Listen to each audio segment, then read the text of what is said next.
When I was a child, I talked like a child. I thought like a child. I reasoned like a child. When I grew older, I set aside childish ways. Corinthians 13:11. In the distant future, mankind has spread into the stars and found it is not alone. Within the cluster of planets known as the Silrain Heart, many races strive for survival or supremacy. But throughout this array of planets, societies, and cultures, each has one thing in common: the crucibles. Scattered throughout the galaxy, each moon-sized structure contains a core of raw sorin, a form of mysterious energy used to power ships, cities, and sometimes the warping of the fabric of reality itself. Beings who can do this have been given a name: Espers. The power of God has been granted to God's children. It is a time of terror. It is a time of wonder. It is the time of Esper Genesis.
Nothing makes me feel better than hearing that music. What's going on, everybody? Welcome, Arvanauts. Welcome, everybody, to a Friday night stream. It is January 29th, 2021, and it is Friday, and the time has come for our next session in January of, wait for it, Esper Genesis. There we go. Day 58 of Esper Genesis, the episode we are calling today Storm Dark. We are sponsored, as always, by Alligator Alley Entertainment. We want to thank them, as always, for helping us out, and we hope everyone is looking forward to another awesome session today of the land beyond our own, the land of space and the galaxy beyond in the Silrain Arc. Before we get there, just a couple of reminders about ways to support us here on the channel. If you haven't done so already, please make sure to follow us here on the channel. Please check out our YouTube with !ArvTube, the Discord, and please subscribe to us over there as well, because that really does help as we're trying to build our subscriber base over there. We're at 775 or 776, something like that right now, and we're trying to get up to 1,000 subscribers. It's free for you, but it definitely helps us out, so please consider doing that. !ArvCord is the Discord channel where you can hang out with the Arvanauts in between streams. It is newly created, and please let me know also, everybody, if StreamCord, which is the stream bot that we use for Discord, if that let everyone know in Discord that we were actually live. It should have, but it would be great if you could let me know if it did send off a notice, because I'd like to know to keep it monitoring. But anyway, Discord, which has been redone by Terry Toons and Elv and is in very good shape and is looking awesome. So that's always appreciated if you you jump on board there. And of course, Twitter, !ARV tweets, where I tweet when I go live and talk about various things, including, politics and games and obviously teaching, streaming, writing, music, podcasting, and of course, family stuff and things like that. So that's always appreciated. And last but certainly not least, of course, you can find the website for all of that at arvineleron.com. On the financial side, we have several ways that you can support us, all of which we appreciate. !ARV Shop, first of all, is the place where you can get merchandise. !ARV Shop is the place where you can get merchandise for stuff like D&D with Infinity and Beyond, and also where you can get stuff for Adventures in Middle-earth. We are going to have the Adventures of Middle-earth stuff updated pretty soon with our new characters there. And for those of you who have been waiting for some Adventures of Middle-earth, and there's been a lot of them there, we are in a position where we're going to be able to do this very soon. And we're going to be able to get Adventures of Middle-earth back and running again, basically. So for those of you who are not sure like what has been going on with AIME, it's just been sort of one thing after the other. We were a little bit snake bit, but it is on its way back. We will be playing this coming Tuesday, so fear not, it is on the way. AIME will return, and you can get merchandise right in that same spot. And we hope to have Esper Genesis merchandise up and available for you folks there as well. That's the ARV Shop. Patreon is !ARVTreon, currently sitting at 22 patrons. We're back up to 232 per month because we had another one of our patrons jump on and increase their support. And that, again, is very much appreciated, and it really does make a big difference. So thank you to all of those who have jumped on board already. But if you haven't, please consider doing so, because you will get good stuff for yourself and good stuff for the channel. There are channel goals that we want to reach that would be aided by this. And of course, there are also there's also stuff for you individually that you can get. Individual rewards, such as a copy of one of my band's albums. You can get a professional writing critique. You can get an epic character background written for you and stuff like that. So there's all kinds of things that you can get there if you are able to support us. Plus, of course, inspirations to help the players. Speaking of that, let me remind everybody that inspirations are in fact going on. It is in fact happening. So the time has come. I'm noting, by the way, as we're doing this, that my players believe that they are being clever because they think they have found a way to screw with me as I'm trying to capture a video by putting the exact same background with each of them. And it is important to note that I will not be thrown by their desperate attempts, and I will remember this during the time that they face any creatures during the course of this this session. I have some knowledge and now awareness of what they are trying to do. This is actually really funny. It was really throwing me off for a minute, and now I see what's going on, and yeah. Anyway, this is what happens. I need to stop playing with smart people. If I just played with people that weren't very bright, this wouldn't be a problem, but, I play with smart people, and they joke around. That's the way this goes down. But anyway, so yes, so that Patreon allows you to get inspirations to support the players, and that, of course, is very much appreciated by everybody, not just in this campaign, but in all of them. Last but certainly not least, of course, we have got the subscription system, which is that sub button sitting there right near the video window that will allow you to sub to the channel, and that makes a big difference as well. That allows you to get some of those custom sub badges and emotes and all that kind of good stuff, and it will also allow you to, okay, good, looks like we're good to go there. That will also allow you to get those awesome DRM free, those awesome DRM free emotes and things like that that are associated with the channel and elsewhere. So that makes a big difference if you're able to support us by subbing to the channel. So that is the subbing to the channel. And the last bits of information, !Icarus for the Icarus graphic novel from Athos Arts. And Athos Arts, very excited about more stuff coming from Athos, which we'll be able to talk about soon.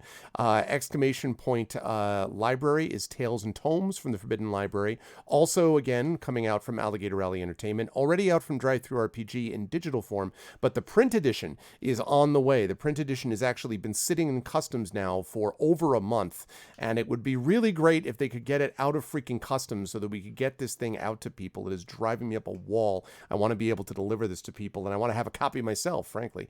But those of you who were kind enough to support us during the Kickstarter, please, thank you so much for your patience. Hang on just a little bit longer. It's on the way, and I think it'll be well worth it when it arrives, because I think it looks phenomenal from what they've been able to show me through pictures and the like. So I'm excited to have it, and I'm excited for you folks to have it as well. Last but certainly not least in this group, exclamation point Gray Shade KS. I will have more details about that next week. I'm actually going to have a meeting tomorrow with the people running the Kickstarter, and that's going to be important because we're going to talk a lot about distribution options and things like that. So I'm going to be talking quite a bit about Gray Shade and the Gray Shade Kickstarter coming very soon, so stay tuned for that. Lastly, exclamation point BLM, Black Lives Matter. This continues to be important to affirm and assert the significance and importance of Black lives and protecting Black lives. And so please go over there for links to resources and the like. And exclamation point Help Now, which is the World Health Organization suicide prevention page. Because again, in a world that sometimes has quite a bit of darkness, we need as many points of light as possible. So please jump on board with that. With that said, the time has come for us to head over to the incredible crew. So I'm going to unmute myself so that they know we're ready to go. I'm going to make it clear that despite their best efforts, I am aware of the fact that not all of them have moved in with Kat. So despite their attempts, I was not thrown off. And it is my great pleasure to welcome the far too smart for their own good group of players. I was literally, there's a point in the middle where I just started rambling because I was capturing video, and I'm just like, why is Zach in front of a book? And I'm like, oh, I see what's happening. Isn't that cute? Look, if it doesn't happen to be a space demon that is right next to you when the game begins. How did that happen? I don't understand how this could occur. But no, anyway, it was really kind of funny. I was just very thrown off from it, and I'm like, what is going on? Good, then it worked. Then it worked. But you were watching, of course, the amazing crew of Esper Genesis. And I will begin, I think, because I know that the name is here, and I think that Johnny is with us, but only in audio, maybe. So I'm going to double check first and see. Johnny, are you there? Are you here? There? Anywhere? Maybe? He was here. I am here. I'm having a little bit of a cell phone reception problem. Ah, okay. So you are here somewhat. All right. So welcome, Johnny. I know that you're going to be transferring over when you get back and everything, but you're starting on the phone. So let me ask you, how's life and everything? How are you, and who are you playing today? Just very quickly, everything's good. Just settling into January, heading into February, and playing Aramis, the Ashen Forge Melder. And that's going to be my introduction for the moment. That sounds fine. I have this image that he's going to be like, the next thing we're going to hear is someone talking to like, officer, the reason that I was on my phone was because I was playing an Ashen Forge Melder, and, and just being like, great. Anyway, that is dedication, people. They're like, wait, Johnny Pittman from Esper Genesis? Yeah, you're not dude. that Johnny Pittman, are you? Like, Go, man, go. video store cowboy. We'll anyway. give you an escort. Yeah, exactly. The whole way down the line. Oh my God, that'd be hilarious. True fact. My father once got out of a speeding ticket when he went through a speed trap when he was driving my mother and me to watch The Last Starfighter. And he went through the speed trap, and the cop pulled him over, and he was doing like, I think 30 and a 25. It was a school zone, and it was like 8:00 at night. So it was like literal, like, it was a speed trap. And so the guy pulls him over. My dad was like, was getting really upset. And he hands him his driver's license. And my father was a college professor. And so they're like, well, sir, certainly a doctor, you should know in your chosen profession the importance of keeping things, at a reasonable speed, even during this. And my father was like, yes, well, of course I know this in my chosen profession, as if he was a medical doctor. So my dad got out of it, and that was the point where I knew that it was important that I get a PhD so I too could get it. No, that's not why. Anyway, just to show that sometimes nerdy things can get you out of stuff is my point. But moving right along after that strange anecdote I hadn't thought about for decades is the amazing and wonderful Kat Rambo, who's actually in front of a bookcase and not just fake in front of a bookcase. That of course is Kat's home. Exactly. Or am I? How are you, Kat? How's life in the universe with you, and who are you playing today? I am doing well. I am unsurprisingly in the same place I have been for the last 12 months Yep. and have not killed the other resident, so all's good there. Tonight, I am playing Petrasinus, another Ashen Forged person, this time a sentinel, who carries about a sense of logic and a very large hammer with which to hit those who do not agree with that sense of logic. That sense of logic. It's true.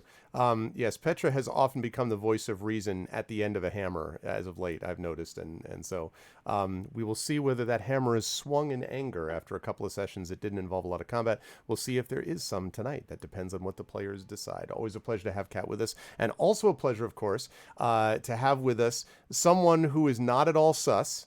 And is not at all sus, and in no way is someone who was doing something in the reactor that he shouldn't have been. And I'm speaking, of course, of Carlos Hernandez, who we have discovered is, may or may not be involved in a certain prominent social deduction game, which is popular on Twitch, coming soon. And so so I'm just getting him ready. So what I'm going to do is, in preparation for this, I'm going to lie a lot today. So like when he asks how does the creature looking, I'll be, he looks pretty close to dead, or does he, like that kind of thing. I'll be doing that quite a bit, just so that he knows the feel. No. How are you doing, Carlos? How is life in the universe with you, and who are you playing and all that good stuff?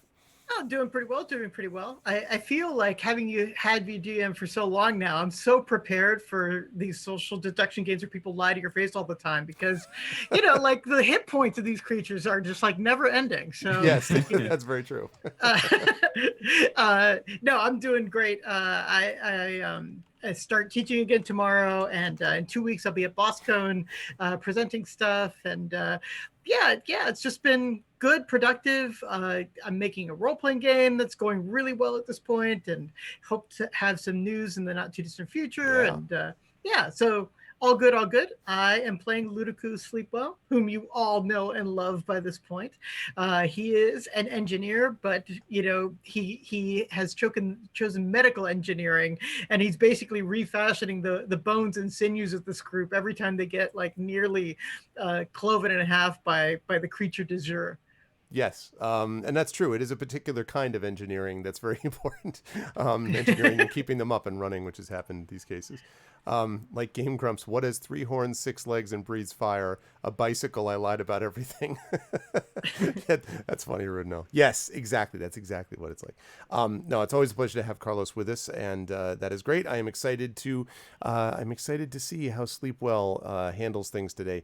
At various times, I should say that Sleepwell has also sometimes been the voice of reason relative to Aramis, who has been less so, especially in our last session, where Aramis was the role of let's do something crazy. So we'll see how things go today. But last but certainly not least, of course, we have the person who in no way ever acts delusional or anything like that. The very stable and normal, who does not at all at the moment sit in front of a background that is not in fact his. And that, of course, is Mr. Zach Clay. Zach, it's good to see you. I'm glad to see that you've decided to replace your keyboard with in your room with books. That's great. I think that shows a real change in approach for you. But I mean, listen, that's what you want to do. I understand. How has life been, for you as you've been making this shift into only books all the time? And who are you playing tonight? Hi. I'm Zach. I don't know what Arv is going on about. Carlos and I are obviously exactly where we should be, especially Carlos now. Yeah, Carlos has now moved in with me, obviously, which would be a little I startling might have to take over as GM here. Well, wait, Carlos, you got to speak into the mic. Sorry. I mean, it's like a bad kung fu movie dub, like yes. But anyway, hello, I'm Zach. I'm doing pretty good. Lots of rain and storms in our part of California right now, which I'm sure Johnny will also agree with.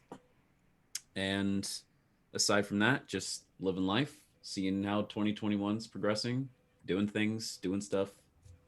Not much else to say. Streaming. Tonight, though, I will be playing Cosmeritis. Almost forgot my name for a second there. A Valare hunter / specialist with a very large hammer. No, sniper. Yes. Exactly. This is what's going to happen eventually is everyone's like, we've decided that we want interchangeable characters. Like we feel that we Yes. would like to experience. So my name is Ludicus Sinus and Petra Meritis with Kaz Aramis is going to, that'll be the final evolution. That's what just happened. Voltron. But we will see. But it is a great pleasure, of course, to have these amazing and fun players. And boy, howdy, do we have a recap from last session for reasons that I will describe. I'm going to fire up here the music. I think we got this going now. There we go. Lovely. And as we get that music, let us get into this chat as we move along in our amazing campaign. In our last session, the party had a series of options that it had to consider. And these options were very important in large part because the party basically is at a crossroads of sorts. It had a number of things that it could try to do. It had bought itself at least a little bit of time by escaping the Bastion and by getting back to Pelseros. But now the party has a lot of things to consider in terms of what it wants to do next. And so the party has got the following things, if you will, on the table. A veritable smorgasbord of options from which the party will have to choose. First, Aramis has a Matakai ritual to complete if he wishes to redeem himself in his own eyes, at least, while Sleepwell is still attempting to discover more information about his father and perhaps recontact his sister. In the meantime, while this is going on with Sleepwell and with Aramis, Petra has been trying to find Tesora for more information about her own origins and past, while Kaz is trying to come to terms with the presence of the long winter within him and perhaps who he himself wants to be in the future. All of this is set against the backdrop of Stormdark, the rogue branch of Zephyr Corporation, and the Shadow Technocracy, both of which have their own reasons to track down and not do nice things to our crew. In the last session, Rona told the crew that she had heard from Arisa Angel, a contact, of course, of the crew on multiple occasions in the past, who has apparently discovered the plans of Laris Baladun, head of Stormdark, the same one that the party thought it was trying to track down, but apparently had escaped ahead of time when they were at the Bastion, which was the subject of many of our previous sessions. Check out YouTube for more details about that. Laris Baladun was she had more information about this. But then, according to Rona and according to some of the information that both Rona and later on Abraxas had received, she was captured along with Bliss Larkham, the sim reality star that the party had saved and which apparently Laris Baladun had somehow managed to in some way be invested with. One of the people that was involved. There's a character, by the way, Merrick, who is the actual manager, and because Merrick Garland is President Biden's new Attorney General nominee, I keep wanting to say Merrick Garland, and I'm like, no, Merrick Garland is going to get a goddamn position before the Silrain arc comes into being. I just want to be clear about that. So I apologize if I ever slip and talk about the next Attorney General of the United States. My bad. In any case, Laris Baladun's manager was killed, and she herself was kidnapped. It was blamed on the party in the Bastion, although the party eventually managed to escape that. Well, she has apparently been found again, and Arisia and Bliss Larkham have now been evidently either captured or taken down. At least they've gone silent, and have been taken down by, presumably, Laris Baladun and members of Stormdark, this rogue faction of the Zephyr Corporation. Before this capture, though, Arisia was able to relay to Rona that she had found a secret facility codenamed Stormwatch on the fifth moon of a gas giant, a planet called Phaetus. And Rona said that she has information and possibilities about a way to get to this place. She has a contact named Rufus Drake, who has a ship called the Raphaela. The Raphaela, which is well known for being able to disguise itself as any other ship. And Rona's theory was that using both the Hyperlance and this ship, the Raphaela, the party could break through the very heavy shielding and basically the patrols that are around this one moon that is orbiting Phaetus, and they would be able to break through that. The Hyperlance would attract all of the attention because it is the Hyperlance, the most incredible ship in the galaxy, while the rest of the party, the rest of the crew, would be riding down to the surface in the, by then disguised, Raphaela. At least that was the theory. once they got to Stormwatch, if all of this works, they would still need a way to get into the base. And one of the only ways that she said, according to Arisia's message, they could get into the base was by the use of an advanced AI. An advanced AI like, for example, Alfred. Now, the problem with the Alfreds is that the Alfreds, and there are two of them that the party knows of anyway, one of which is in its possession, is that the Alfred may very well itself be infected with the last vestiges of the Long Winter. And if they activate Alfred, it is possible that that will cause the Long Winter to be able, the bad part of the Long Winter, to be able to triangulate on their position and basically, come down upon them like a ton of bricks before they are ready to face it. And yet they don't really know how else necessarily to get into the base if they don't do that. And so Aramis suggested that the crew break through the atmosphere and do all the things that was suggested by Rona, but in addition, activate Alfred right then, go to Stormwatch right at the same time to essentially flood the zone against the Long Winter, confuse it, throw so many options and ideas and concepts and plans at it that it wouldn't be able to handle all of them at once. Of all people, Sleepwell objected to this, both because this seemed incredibly risky and because it was also risky to Alfred, who of course is, best buds with Sleepwell, so to speak. And so Aramis then suggested traveling directly to a crucible, the place where Sorium and the Esper powers were first created, so that they can change reality, create perhaps a shield with which they could protect themselves from the Long Winter while they head into Stormdark and try to save Arisia and Bliss, and most importantly, track down Laris Baladin. Sleepwell seemed intrigued by this possibility. Petra thought the crew needed to do something other than just talk, and Kaz was preparing to go back to talk to his version of the Long Winter if he could, when Abraxas reappeared and basically said, "Well, what in the galaxy's going on with all of you?" And that was where we basically left our last session. So whether the party goes off to do what it wants to do as far as the the Matakai redemption quest of Aramis, whether they want to try to track down more leads about Tezora, whether Sleepwell wants to try to follow more information down about his father and his sister, or whether they want to go to this base and, try to get through the base, and how they want to do that, that is going to be up to the party. And so with those many options in front of them, I'm going to turn things back over to them. And I will say, just to set the scene, remember you are in a bar, you may remember on Palceros, having had this discussion, and then you have heard this voice behind you, which is clearly Abraxas' voice, and turn to see him regarding you seriously, saying, "All right, I think I may have what we," and then stops and says, "Well, what's going on with all of you?" And that was where we left it. And so that question, having rung in the air for 3 weeks, I will now bring things back over to you folks. What would you like to say or do? Sleepwell turns immediately to Petra and says, "Well, tell him."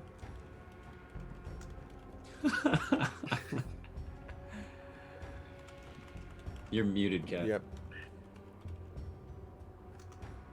I did it all while I was muted, so now I've got to repeat. Yeah, do And the laugh that's again, why. do the... Yeah.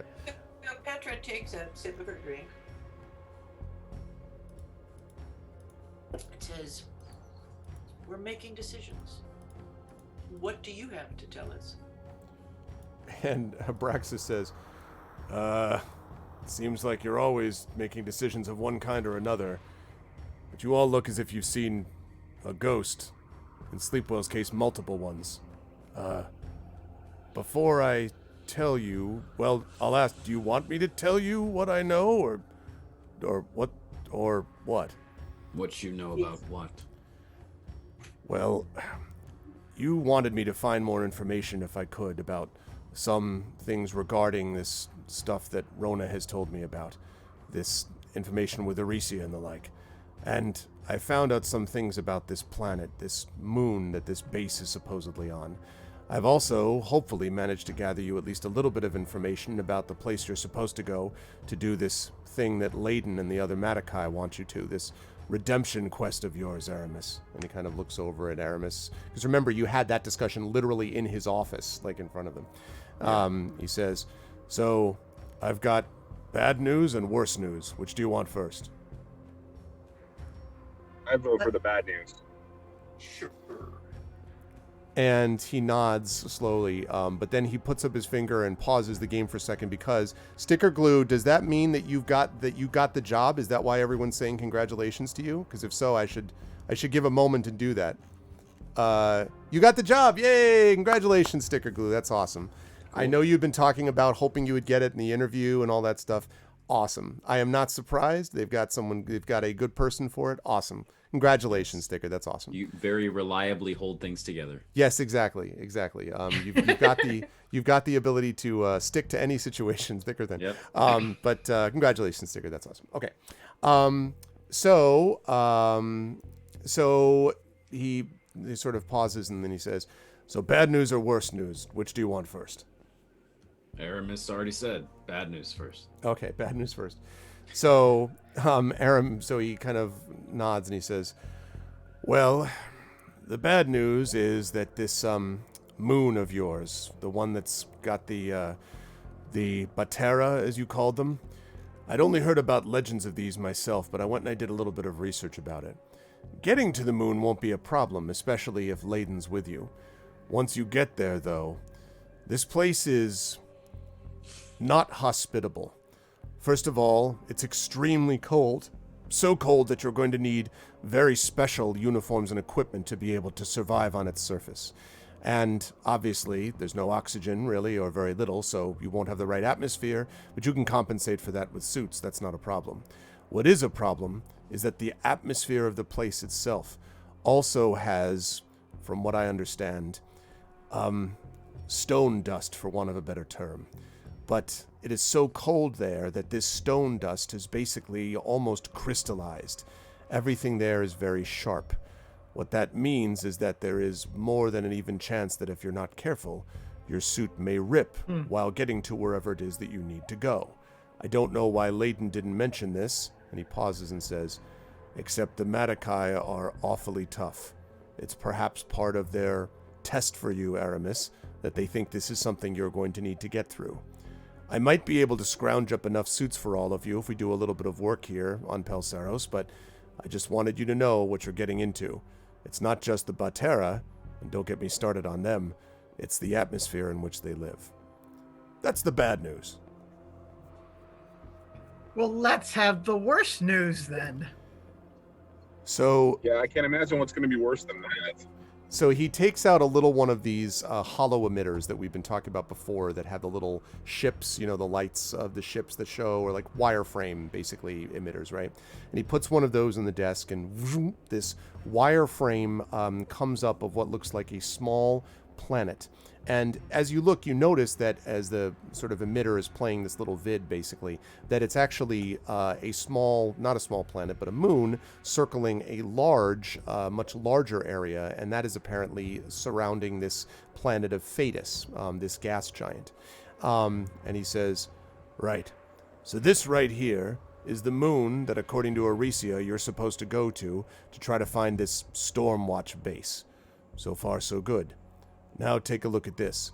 And you see, as the thing zooms back in, as the vid zooms back into the moon, that there are what look like straight lines crisscrossing the planet in multiple directions. Like one this way, horizontally, one vertically, another one horizontally, another one vertically, then one diagonally and diagonally, so that you see these things spinning around it, almost as if it were the center of an atom.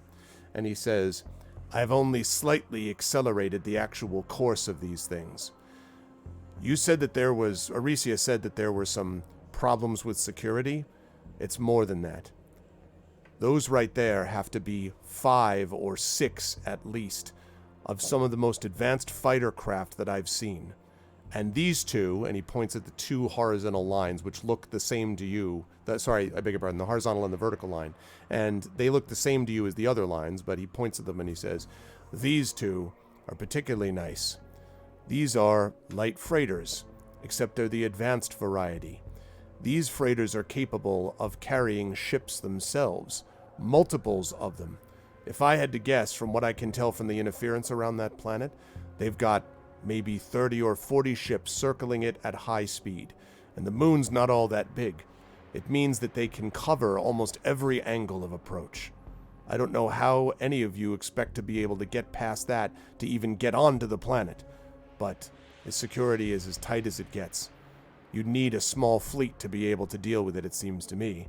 And one thing we do not have at Pelseros, and he kind of gestures helplessly at the bar, he says, is a fleet. I can get you a lot. I'm not that good. And Rona sort of sighs heavily and she says, I know all this. This is why I told all of you. This plan that Rufus has. Get the 2 ships in, both come in together. You might be able to fool one group of them, but there are no good options, I know that. And Abraxas just sort of shrugs. Well, all of you are used to not having any good options to work with, I suppose. And just falls silent. So the hyperlance can go invisible. Like, we can cloak pretty hard. I wonder if we could just run past the screaming, spaceships that are so used to having high security that they wouldn't be expecting something like that. He nods. He says, absolutely you'd be able to do that. But this is the problem. When you actually get through the atmosphere and get close to the base, the hyperlance can maintain its invisibility. What it can't do is stop from giving off its own heat signature. There are special heat sensors seated here and here, and he points at a couple of other spots in the video. You don't see what he's pointing at, but at this impression you get the feeling he's probably going from memory. And he's pointing at him, he says, they're satellites, basically, fast orbiting, and their job is to be able to pick up heat signatures on the planet's surface. Anything that's not supposed to be there is going to be picked up by those satellites, and they can triangulate quickly because the thing of the size of the moon is so small. These things are not expensive. They cost a fortune. You'd practically have to sell a moon to be able to afford a satellite system this intricate and this deluxe. Whatever's down there, they do not want it being found without them being aware of it. I have an idea. So, I remember a problem that we were just discussing was the fact that when we get down to the base in Stormdark, that we would have to use Alfred, and the possible dangers of using Alfred when he still has the long winter in him, and the ramifications of when to try to fix that, if we can even fix it. But something about the way that this was all described again made me think differently. And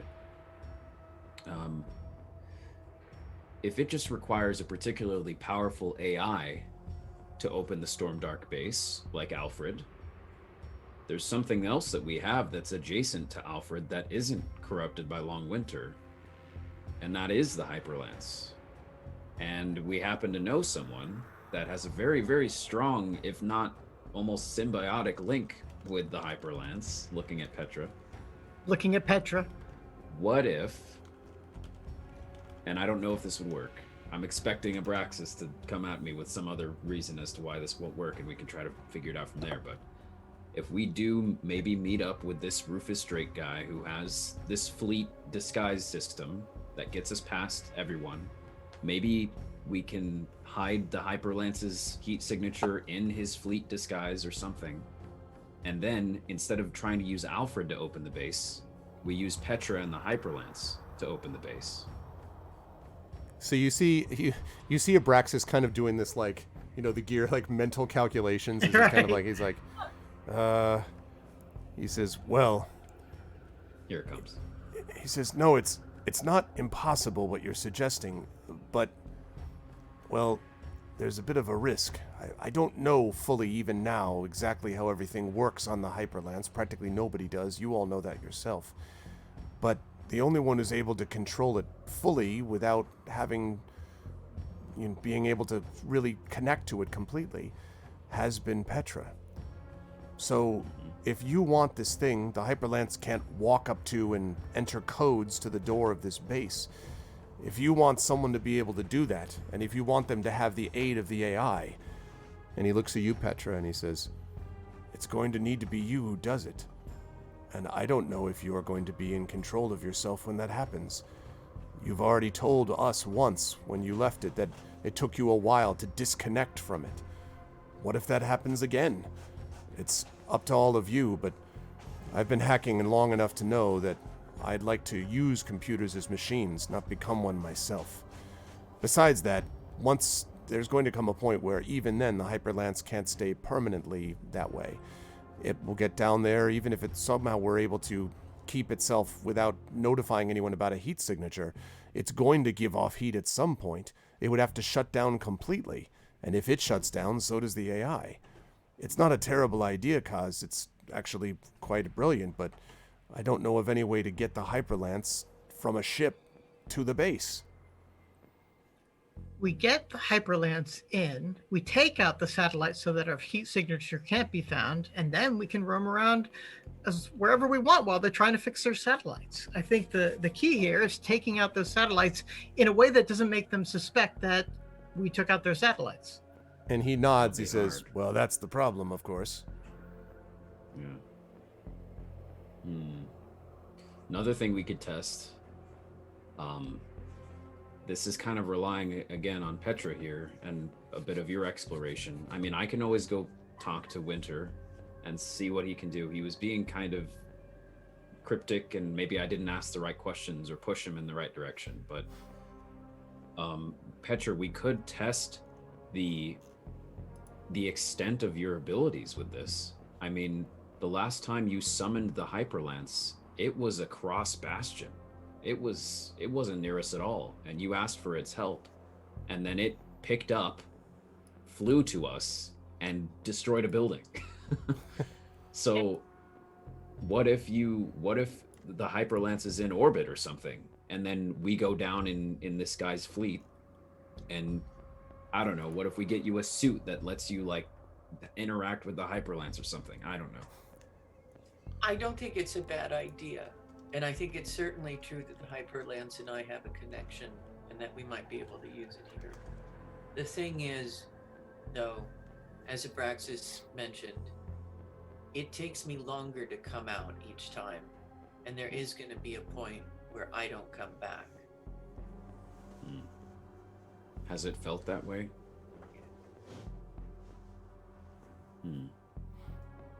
And this might be the time to do it, but it's just, we can't do a lot of testing. We can't do a lot of kind of dry run sort of stuff. We've got to pick it and go. Okay.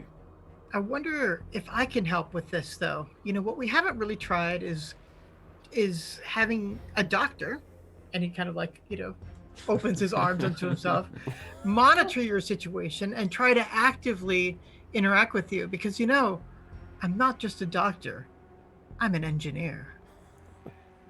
This is true. You are uniquely perhaps equipped to deal with this. This seems viable to me. I wonder if I could do a little research while we are here with the help of Abraxas and his mighty information collecting skills, and see if there's anything in the literature that might help us here. And he nods and he says, well, it's available to you, obviously. I'll help however I can. Of course, the more you start looking for ways to influence AI and be in contact with them, the more attention you're likely to attract, but we can try to move as quickly and as quietly as we can. Sure.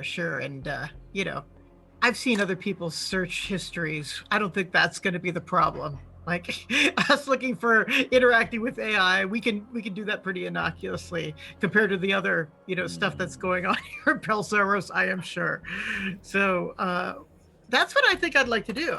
You know, just sort of like out of characteristic. It's like, yeah, I want to do some investigation to see if there are ways of basically bringing the singularity closer together safely, you know, and letting organic and silicon parts interact without the compromising of either. I have some to add to this. Maybe some resources we could go to. I have one that you might really like, and one that you probably won't like at all. That are both here on Pelsaros. We could talk to the Fenarg. The Fenarg? Wouldn't they maybe have some insight on interactions between multiple beings and some things like that. That's a great idea. And then the other one is Spindra, who is a very impressive engineer, despite our history with her. Who needs to be shot into space without a suit. Okay, so maybe not Spindra, but the Fenarg at least. I don't know, just as a suggestion. Now, Sleepwell kind of like takes a step back. It's like, all right. She did just help us, even though she's a terrible person, repeatedly proving her lack of worth. She might be able to help us, and information is information. I'll talk to her. I'll do it. You talk to her. I like the Fenarg. They're great. All right. Okay. So we both look at Petra, at this point, I think, and I'm going to say, so Petra, does this sound like a plan? Because obviously this is falling on your shoulders. And we're moving forward and not standing around talking. So let's do it. I think this is good, and I like the Fenarg is a very good idea. What if maybe something to bring up to the Fenarg is if our key into getting into this place with this plan is Petra with the backing of the Hyperlance AI to break into the base. But the worry is that the Hyperlance AI starts to overtake Petra. I mean, here we are we have all these weird symbiotic relationships with stuff. Here I am with one living in me that for now is okay. Maybe this might complicate things, so I would ask them, but what if we connect the Fenarg to Petra and they defend her from the Hyperlance if it tries to? I don't know if that'll mess things up, but maybe that's a question to ask them. I'll ask them what they can do. A cool idea. And what their price is, because of course the Fenarg is a free people. They can decide and name their price. Mm-hmm. You can see the Karl Marx rising inside of Sleepwell right now. And so I am making the tools of capitalism wither away as we speak. That's right. Yeah. So means the of production. Fenargitariat here, or whatever. Yeah, exactly. So yeah, it's like, all right, I'm done with you jokers. Aramis, what are you gonna do? And he looks at Aramis, who's planted on the bar. No, because Aramis isn't drinking anymore. Yeah. See, it was so useful when he was a drunk. He's just staring at his water. Like his actual plain water. He might be. Yeah, he's transition. He's gonna be switching over here in a minute to his home. So his home I don't rig. think he's able to talk. Oh, excellent. So this is the time to give Aramis a wedgie, is what you're saying. This is great. Okay, so as I understand it, the plan is for you're going to Sleepwell, try to gather information with Abraxas about ways to be able to set it up so that you may be able to listen in or somehow be connected with the interaction between Petra and the Hyperlance AI. And offer electrochemical interventions as required. So, do the epinephrine shot in the middle of her chest a la, many movies and, break her out of it and stuff. Okay, so Pulp Fiction and Altered States, I got it. Exactly. Also, I want to talk to the Fenarg too. And the Fenarg, yeah. Do you have an order that you want to do that in? Like who you want to talk to first? Start first with Abraxas and just figuring out what we can find. Okay, so that's what's going to be going on with that. In the meantime, Kaz, you're going to talk to Spindra, as I understand it, and try to see what, assistance she may or may not be able to provide. Is that Is that basically it? Yeah, and you know what? I think because she's works more with physical engineering, metal, etc. If I could, and I would ask, I say this before we all disperse, what if I were to bring? I'm pretty sure the Hyperlance has a control headset, isn't that right? Yeah. And that is probably, Rona's been piloting the Hyperlance for us, I'm imagining. And isn't she with us right now? Rona's not at the moment. Rona is, yes. Yeah, Rona's in the bar with you, yeah. Although the headset usually, just to be clear, it doesn't have a big, range on it. Oh. It could maybe be modified, but it's always, the idea was the headset was supposed to be used, within the body of the ship. It's not, for actual security reasons, probably as much as anything else. Can you imagine someone having control of that outside of it? Yeah. Okay. But if it's any consolation, I was thinking maybe I'll bring it over to her just to take a look at when I describe the concept. Yeah, I mean, you could definitely do that, I think, as long as you set up the ship to be, have a security perimeter or whatever it is as you're doing that. It's probably not going to be functional while you bring it to her, but you could probably Yeah. bring it out of there. Yeah. Yeah. Okay. While you two are doing that, Petra, what are you going to be doing while they're gathering this information? You could go with one of them, I guess, or you could also do your own thing. I think I will keep researching to see if I can find any trace of Tesora.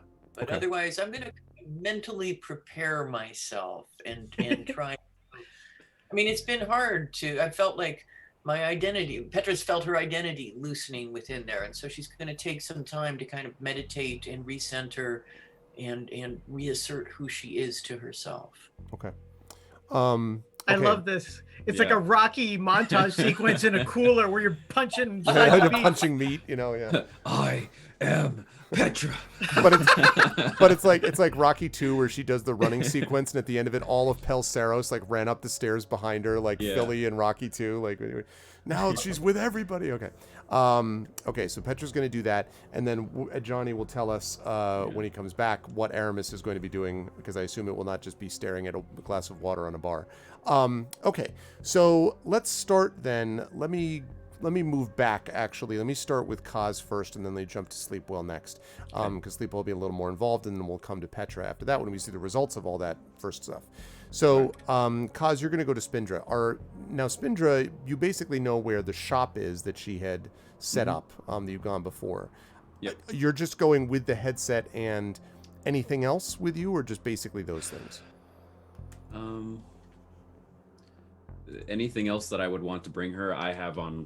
It would be something of mine. So Okay. yeah, I just go to the Hyperlance, grab the headset, and go to her shop that Okay. we were at only a few hours prior. Yep, absolutely.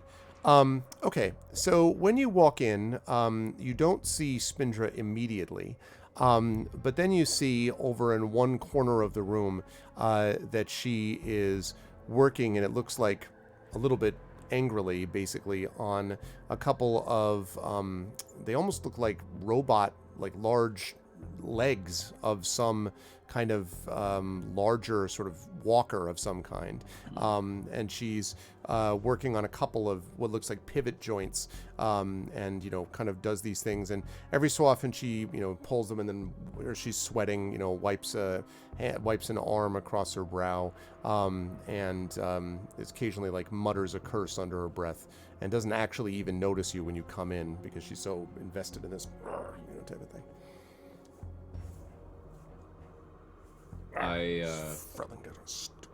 I knock on a nearby piece of metal or a desk or something.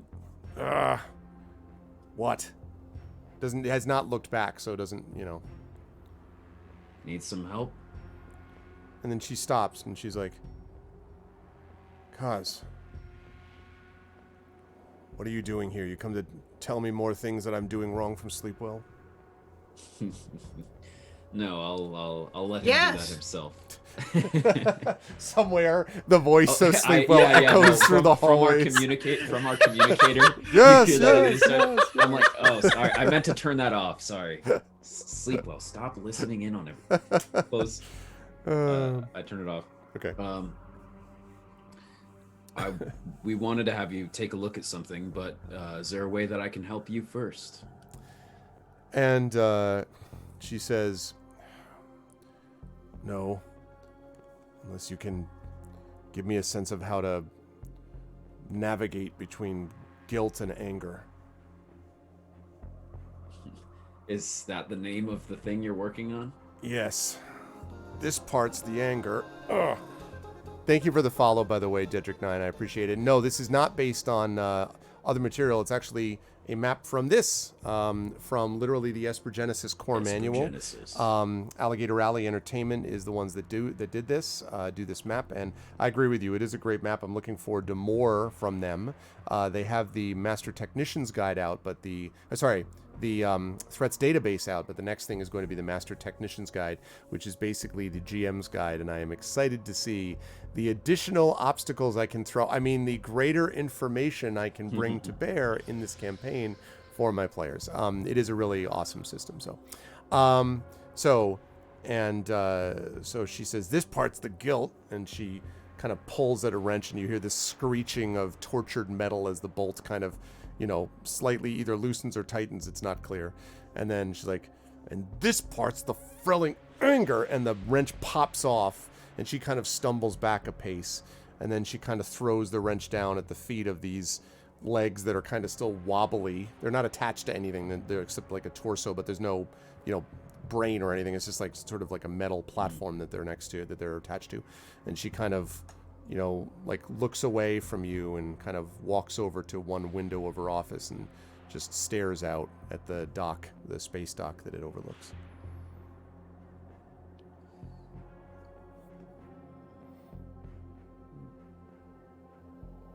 What's going on? She says, haven't you heard? I'm the worst person. I'm not worth anything. That's what it said. Nobody trusts me here. Even the people who say, thank you, Spindra, for helping us out. Thank you for figuring out a way to seal off the people that were coming to reinforce security when Pelsaros was getting liberated. Thank you, Spindra, for helping us out when the doors were going to close on us, when we were going to be trapped in an airlock, we get some of that, but they still don't trust me. And meanwhile, you and your friends, one in particular, have decided that there's nothing left for me, no reason to pay attention to me, ever. So, here I am, isolated, completely on my own. And before you say that's your own fault, you're probably right, and I already know it. That's what the anger part of it is. She kind of jerks her head over her shoulder at the wrench on the ground. Well, regardless of if that's true, there's nothing but moving forward from here. I Where? wasn't Out into aware. space? No, we're already in space. I was She kind of unaware. looks over her shoulder and then sees that you're just standing there, and she's like, and she turns to face you and waits. I didn't know that. Well, no. Now that you mention it, it all sort of lines up. But look, you're here. You have your store. You had some business last we walked in earlier today or yesterday, whenever that was. The business isn't the problem. It's the reputation. Yes. They want my work, they'll pay me for my service, but it doesn't mean that they're going to reach out to me or do anything else. If I happen to trip and fall out an airlock tomorrow, they'd all be better pleased. Even though they might be sad that they don't have an engineer of my level, at least until Sleepwell decides to abandon ship. Well, do you think anything can be done to... Well, maybe nothing can be done to improve your standing with these people on this station? No, there's something all right, she says kind of angrily. And she says, the way to fix the reputation on this station is for the four of you, and especially him, to lay off a little bit. Acknowledge just a little bit that maybe I'm not the worst person in the world, that maybe someone can make a mistake, can change. If he said that, if the heroes of Pelsaros said that, it might make a difference. They might be willing to open the door to trusting me. So long as all of you think of me as a traitor, that's how they're going to view me, no matter how much they need my skill. That's not true.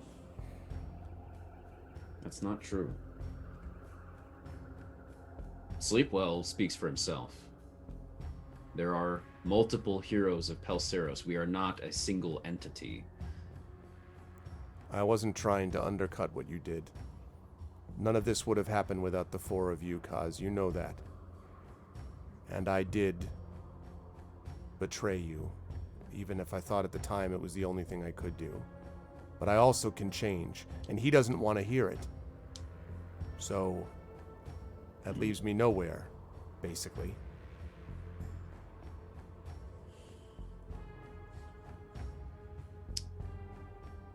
If a public recognition of your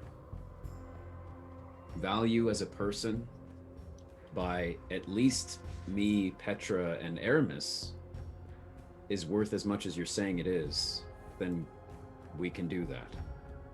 If Sleepwell is the single person that is holding back the ability for you to be accepted by this entire station, then I'm not sure what I can do.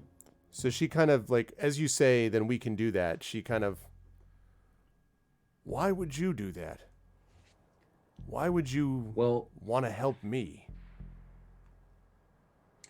Well, there's the, the possibly obvious reason of there are things that we want from you, but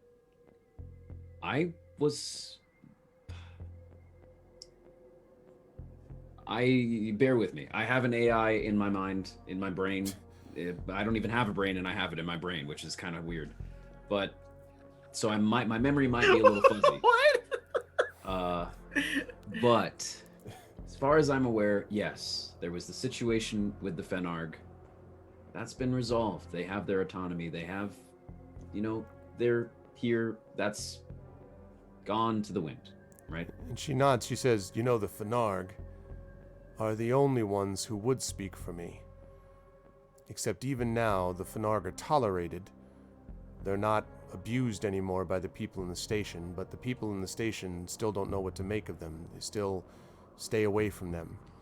Yeah. If they could get in contact with the Fenarg the way I've been, yeah, the Fenarg don't hate me, which is a nice change. Yeah. Change like that takes time and lots of effort to work with individual people. She nods and she says, what do you need from me then? Well, we haven't finished addressing what we could do for you. I was going to say the only other thing that I remember, again, I've been everywhere in the galaxy, it seems, in the last 3 days. So, I remember when we were at the station and it was about to blow up, and you made the executive decision in the moment of pulling away and leaving myself and Sleepwell. And I think it was just us two, but regardless. I had a way out of that situation. You didn't necessarily know, and Sleepwell has held that against you ever since. I never have. I would have made the same decision, honestly. Now, when you make an insight check for me, Kaz. Ooh, that's my forte. Roll 20 is a thing. There we go.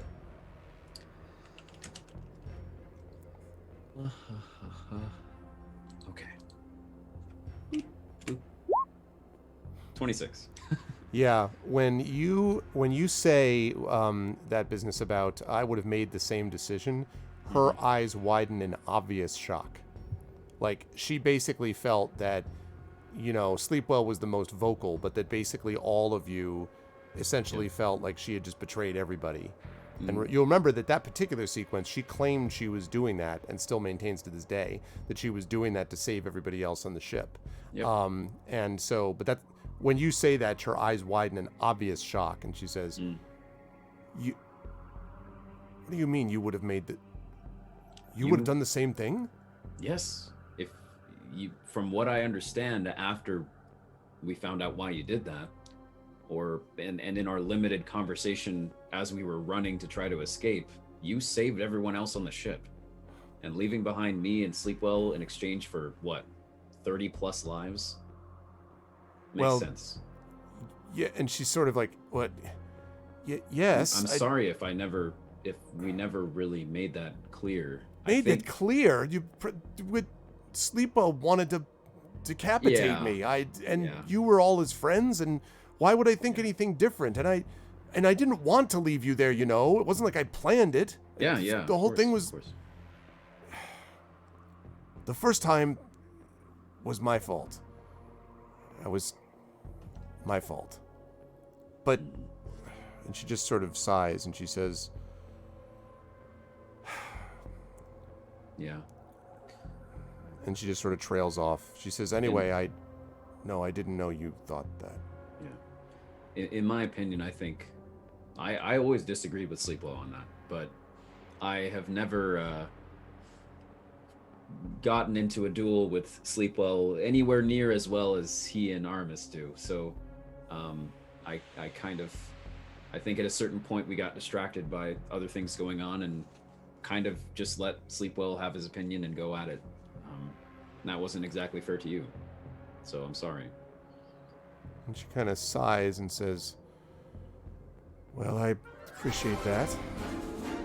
Almost as much as I appreciate the 33-month Prime sub from Rock God. Thank you, Rock God. Thank you for the 33-month Prime sub, Rock God. Thanks, dude. I appreciate it, man. Welcome. And so she says, I appreciate that. She says, I mean, obviously, anyone giving a positive character reference, at least not a she's the worst person ever character reference, would be appreciated. I mean, Sleepwell's the one who's the angriest about it, and I don't know how you'd ever be able to convince him, but yes, any support anyone can give that isn't just the Fenarg, and who can only communicate to people they're in direct contact with anyway. Of course. Other than Abraxas, who just tolerates me, everyone else asks me to fix their things and then leaves. It'd be nice not to feel that way for a change. Yeah. So I guess I have two things to say. First, still sort of talking about this topic, I'm sorry to hear you've been meeting this level of resistance for so long. Do you have a particularly strong bond with Pelseros, or a reason why you have to be stationed here where all this bad reputation and history is? Why not just pick up your stuff, start up anew where people don't know your name? You're a great engineer. That trade could take you far in Peltavaria or literally anywhere else. She chuckles and she says, Peltavaria. Peltavaria. See this room? And she kind of gestures to the room with a bunch of like parts and, these things around it. Now, it's not an unholy mess. It's a little bit more organized than it was when you first encountered her a long time ago.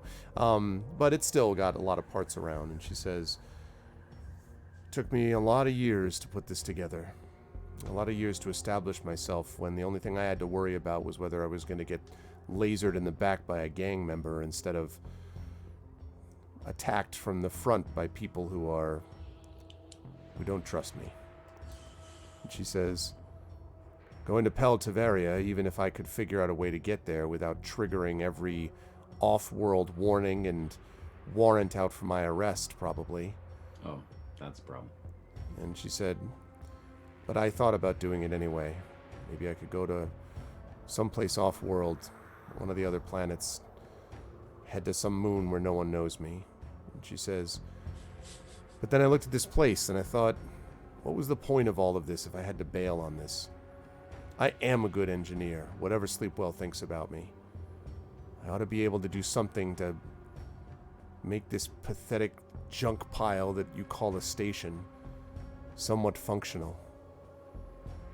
I didn't fight on... And she says, I didn't fight on their side, I fought on your side when the station got taken over. Yeah.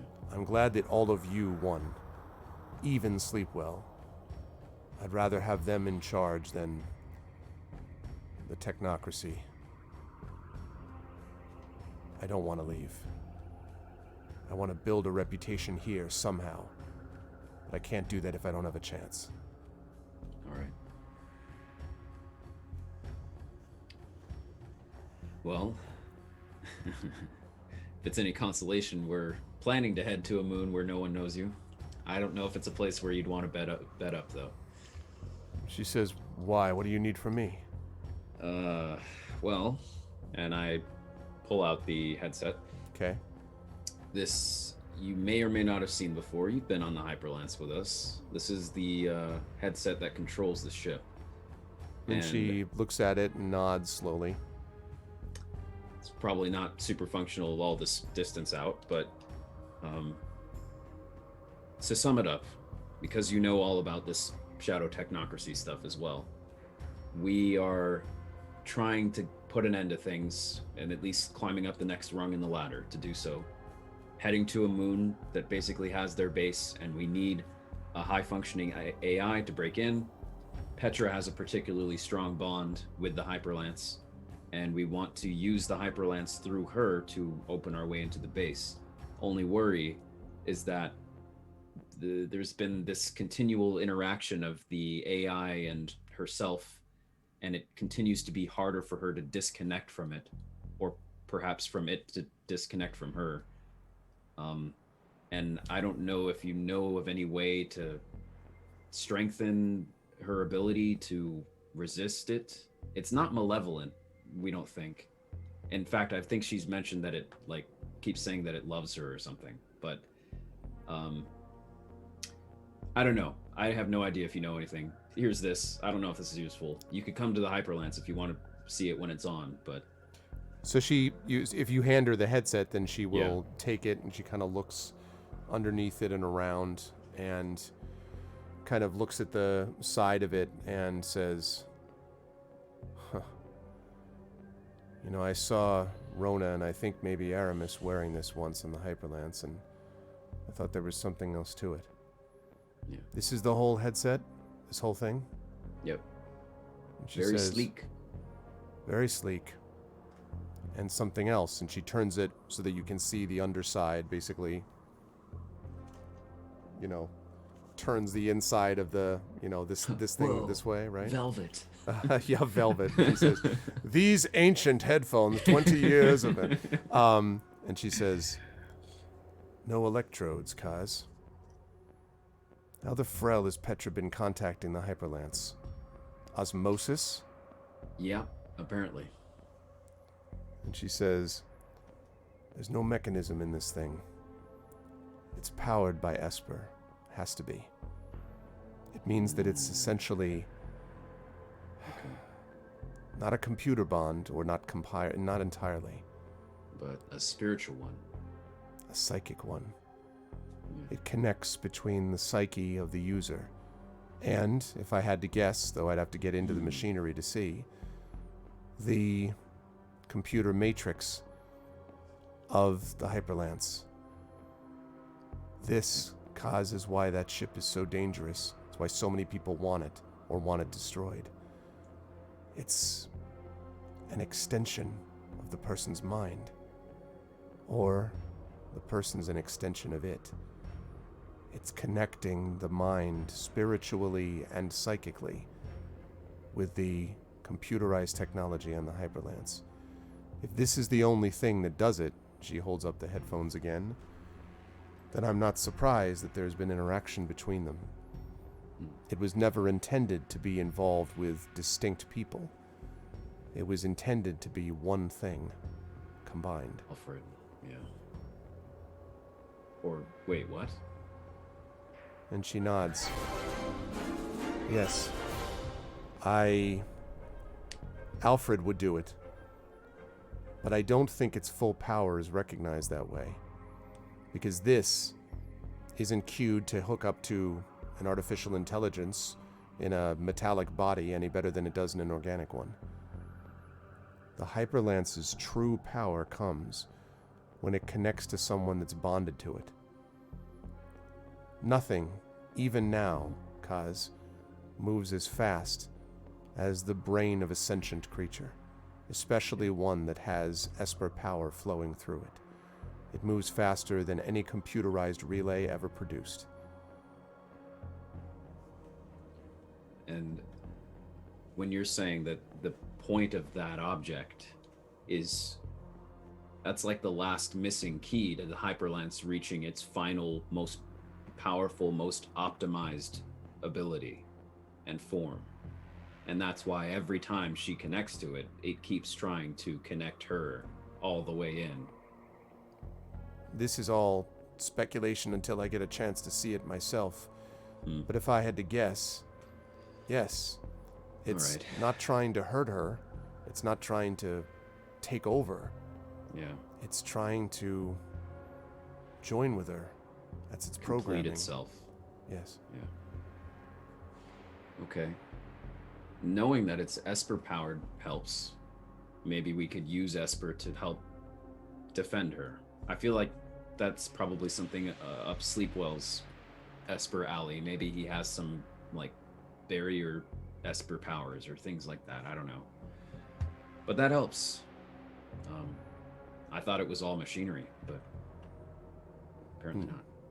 And she shrugs and says, yes, I would have thought something similar, but it explains a lot. This is technology that isn't very easy to replicate. And there's something else too, cuz whoever made this not only had incredible resources and money, but they had access. You know what I mean? No.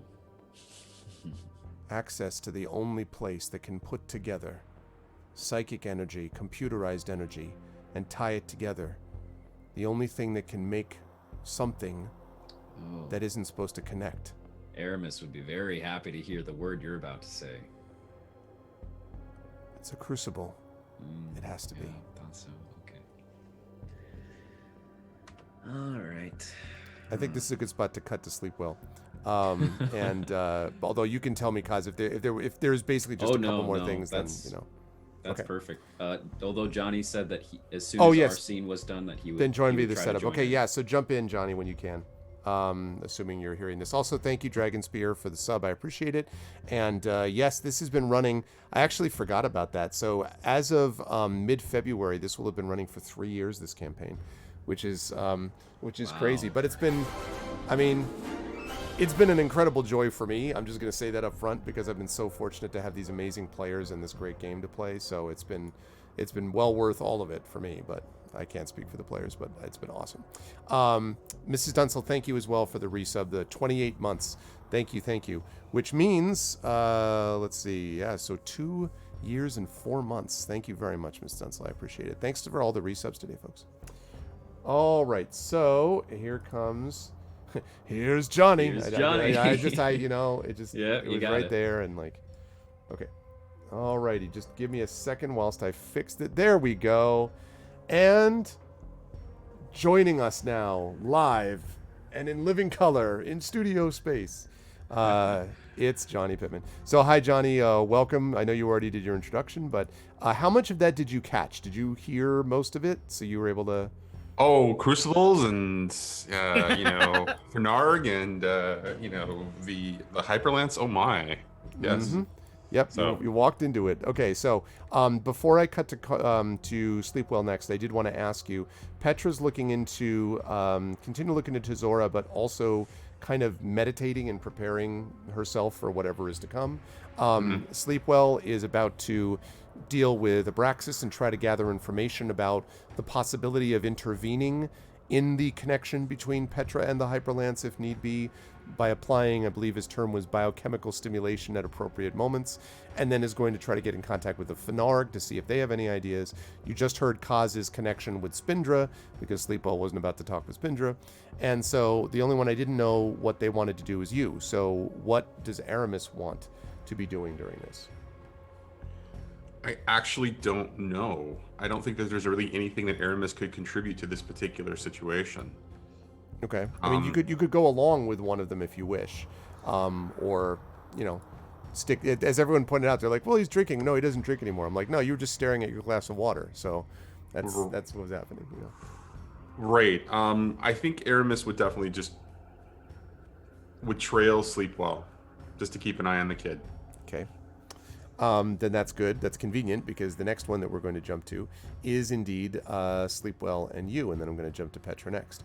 So, Sleepwell, when you come to Abraxas' office, you and Abraxas and Aramis go back to his office. Abraxas sits down in back of his messy desk with a bunch of stacks of papers you may remember and things like that, and a couple of monitors on his desk. And there are chairs in back of the desk. You've been there multiple times. And so he sort of turns the screen around so that you're able to see it. And then he says, "All right, where do we start then?" I have two different ideas, and I'm not sure which one to start with, but One, I would love to know exactly everything that's known about the hyperlamps, including the things that we aren't supposed to know that people like you can get into. Just, it seems like such an advancement in technology that there has to be a lot of documentation, even if it's well hidden behind all sorts of security. We've got to be able to just find out everything we can about how the hyperlance was made and who it was made for. Like who was that helmet intended for? Who's supposed to drive it? Like, what is the end game of the hyperlance and that? So that's one thing that we have to do. The other thing is I just want to study the literature between thorium infused engineering and see what that power source of thorium does to the physics so that we can do things that would otherwise be physically impossible, such as being able to communicate in ways that seem to exceed the ability of physics, the way that Petra seemed to be able to summon the hyperlance and have it respond weirdly and almost instantly to us. So where do you think we should start of those two? He sort of nods slowly and he says, well, before we can get to the engineering of something, you probably want to figure out who was the engineer. That's, of course, going to be the hardest thing to find. Well, buckle up, sleep well. You've proven somehow able to survive despite everything. And so he... Now, you may remember that he used a kind of old-style keyboard, which was a little, like, anachronistic, by all accounts. And so you note again with some kind of sense of awe, maybe, how fast his fingers kind of fly across the keyboard as just lines of code fill in to all these spots. And as he's doing it, he actually gets a couple of buzzes on his desk, presumably people asking him for things, and he ignores the first one, and the second he says, "Freloff, not now," and then clicks off of it as the person's like, so he's just like completely in his element. And Aramis, as you're watching both Sleepwell and him sort of talking about this stuff, the thing that you note is there is, without even doing a check, you can see that there's an intensity to Abraxas's work. And as he's going along here, you can see that he becomes, and this is something you start to notice as well, Sleepwell, very deliberate. So he starts to just like, and then he starts to get very deliberate in terms of like his eyes narrow and, and he's kind of doing this and that. And then he gets to a couple of spots where he goes very slowly. This all takes place over about maybe 10 minutes or so. And then at the end of it, he gets to one place and he sort of pauses and and he leans back and he says, "Well, there you go then." And he points at the screen, and you can see that there is a basically what looks like the equivalent of a text line and a blinking cursor, basically. And you see something which is a set of symbols that you don't quite follow, Sleepwell. And he says, "Universal language there, 4," and he hits a couple of buttons, and then it clears up to password. And he says, "Password. We haven't used actual passwords in who knows how many years. Someone, though, is using one. I've gotten through a lot of things to this point. But this is where you need to break through if you want to find out who made it. And, do you know whose mainframe this is working off of?" And he clicks a couple of buttons, and then you see it basically, the screen backs up a couple of lines, and you can see the very clear logo of Zephyr Corporation up in the top. And he says, "Not that anyone should be surprised, I suppose. I wonder if this is the real Zephyr Corps or Stormdark. Maybe they've got other rogue branches over there. The wonders of private industry." And then he types again, and it flips forward back to the password. And he says, "That's it. If we can figure out what the password is, we'll get into whatever this is. But we're not going to have long, even if we get in there, and it's dangerous. It may be that we'll go in there and it'll set off an alarm that'll let them know. I've bounced us off multiple proxies to get to this point. It'll take them a while to trace, but that's assuming that they were normal tracers, and my guess is that they're not. I don't understand what the game is here, though. Why a password? Anyway. And isn't a password considered pretty low security these days? I mean, Yes. Anybody who knows the password could use it. There's no biometric. Exactly, except it's been so long since anyone's bothered to use a password that they're almost seen as novel. I bet there are a number of people who would look at this and not even know what they were looking at. But yes, it's weird, strange. Doesn't make sense. Why don't we just brute force it? And he looks over at you and he's like, you want to brute force this incredibly secure, leading to this point I meant, before this point, this incredibly secure place and set off every other alarm?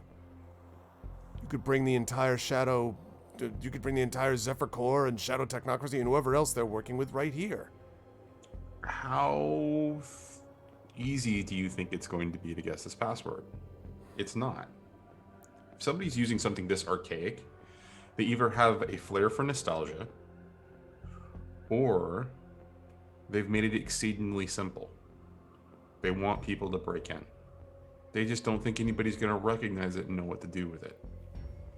He nods. He says, it makes sense. It would need to be someone then who is quirky, older, steeped in history. It means that they've got to be an incredible coder, but not by using the typical methods. It means They probably wrote every line by hand. He nods. Right. You know the one who matches that description? Me. And he smiles at you, Riley, and he says, but no, I didn't make it. The problem is I don't have a brother, as far as I know. I don't know anyone else who's ever done what I do. And he sort of leans back and he says, I don't know who exactly in the Silrain Arc would want to take every possible last thing they've done with all of this high-level security and close off the last bit of it with a password from a century ago. Password system from a century ago. He just sort of shrugs and just stares at the screen and shakes his head. So, Sleepo leans in and said, you think this person maybe is on the older side? Yes, almost certainly. Or they're of the younger set who want to pretend that they are, but no, I don't buy it. You put together the string of things that he did to get to this point, or they did to get to this point. There's no way to know for sure, but it strikes me as legitimate. Whoever this person is has been doing it this way for a while. And I've never heard of them, obviously. The reason I'm asking is because my mentor, Wari, he was on the older side too. Genius up until the last second of his life, but his memory did start slipping after a while. He didn't trust himself with little details, and one of the things that he created was basically a file of files that would let him remember all of the different key codes that he had put in or location. Just he had a constant I guess you could call it a password for passwords, though he wasn't using a password system exactly. But I remember studying this, and there used to be programs that you could use that were inside of a system to basically put in the right password for you. Can we search for something like that that's inside of the mainframe? Henny sort of says, well, if they keep it in the same spot, it would be... And he kind of shakes his head. Maybe, if I can even think of where to look. And then he sort of thinks and backs up and starts typing a couple of strings. Sleepwell, this is something where if you want, you might be able to try to assist yourself. This would be a computer's check for sure. Okay, great. And so if you want, you can try to do that also and make that check first. I am proficient in this, so this is a good check for me. Yeah, the password is clearly password. Now, the password is admin, and then, 1, 2, 3, 4, 5. So it's a 24. So, he sort of does stuff, and then you type in some things, and both of you come to this spot as you're kind of working through this, where you come to this place where he's like, and Aramis, I should say, as you're watching this, it's sort of like watching these two people engaged in this very heavy discussion about something which clearly makes sense to them and clearly does not make sense to you. Like they've kind of left behind normal speech a while ago, and they're just sort of in these weird algorithm discussions that you're like, okay, he says, look here. And he points, and there is one folder, I should say, within which is one file. And the file name has just got 5 dots, and that's it. And he says, you see that? It's a fragment, right? Or at least it's meant to be a fragment. And he goes up and he clicks a couple of things, and suddenly a 4-dot file appears. So you've got the 5 dot and now the 4. Mm-hmm. He says, and 4, and then a 3 appears. 3, 2. He says, now, we open each one of these in sequence. The last one, if it's the way it's supposed to, is going to lead to whatever's held at the bottom of this. Unless, and he stops and he pulls his hands back from the keyboard for a minute and looks at both of you, Sleeple and Aramis. He says, unless that's what they want us to do. Unless they're playing off of me. Unless they know what I think is interesting. What I would be likely to do. And if that's true, then when I open this last one, we're dead. Except that we found it independently and came to the same spot. So I'm not you. Maybe, unless they meant us to go this way. That's a trap. But I still think we should spring it. It sounds like a trap, except I have a feeling that this person who made the Hyperlance is going to be someone who is absolutely devoted to their craft in a way that it exceeds whatever politics, the shadow technocracy, whatever scheming they might be doing. This person's an artiste and probably wants to know other people who could get this far. I don't know that it's a trap. I think it might be just exactly what we're looking for. Sleeple, you're going to open it either way, whether you think it's a trap or not. Well, that's true. I think that Praxis here acknowledges that it's a concern and is being paranoid. That's his job. My job is to stand back objectively and go, either way, we still need to get into that file. Let's do it. So he reaches forward and it would be just like me to end up finishing up my worthless life as an administrator of a space station. Ugh. And he types in a couple of things, and the screen completely blacks out for a minute. And he starts to say, well, and then whoosh, and then what you see popping up on the screen is basically what looks like a monochromatic version of a planetary landscape, basically. And at this, I'm going to immediately date myself, and everyone in chat is just going to have to go back and Google this. But in the old days of computers, back in the day when they had Commodore PETs, all right, and the screens were only 40 pixels wide, there was the way that you would render pictures basically is by filling in the Commodore example. The monitor that I used at the school, I guess is like 6th grade or something, was all green, basically green dots or pixels, right? And then you could take away those pixels to make some kind of picture. So you see this landscape and it's all green and black basically in the way that I've described it. And in the middle of this sort of green and black whatever is this landscape is what looks for all the world like a hut. And below this picture, there is a cursor that blinks and then hovers, like so, or spins, I should say, blinks and then spins. And it says, enter Y/N.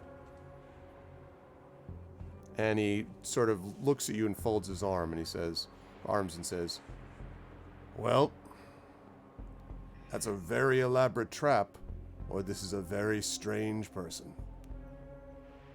This is a very strange person that I like a lot. Why not press Y, I say. So he presses Y, and the screen goes black again.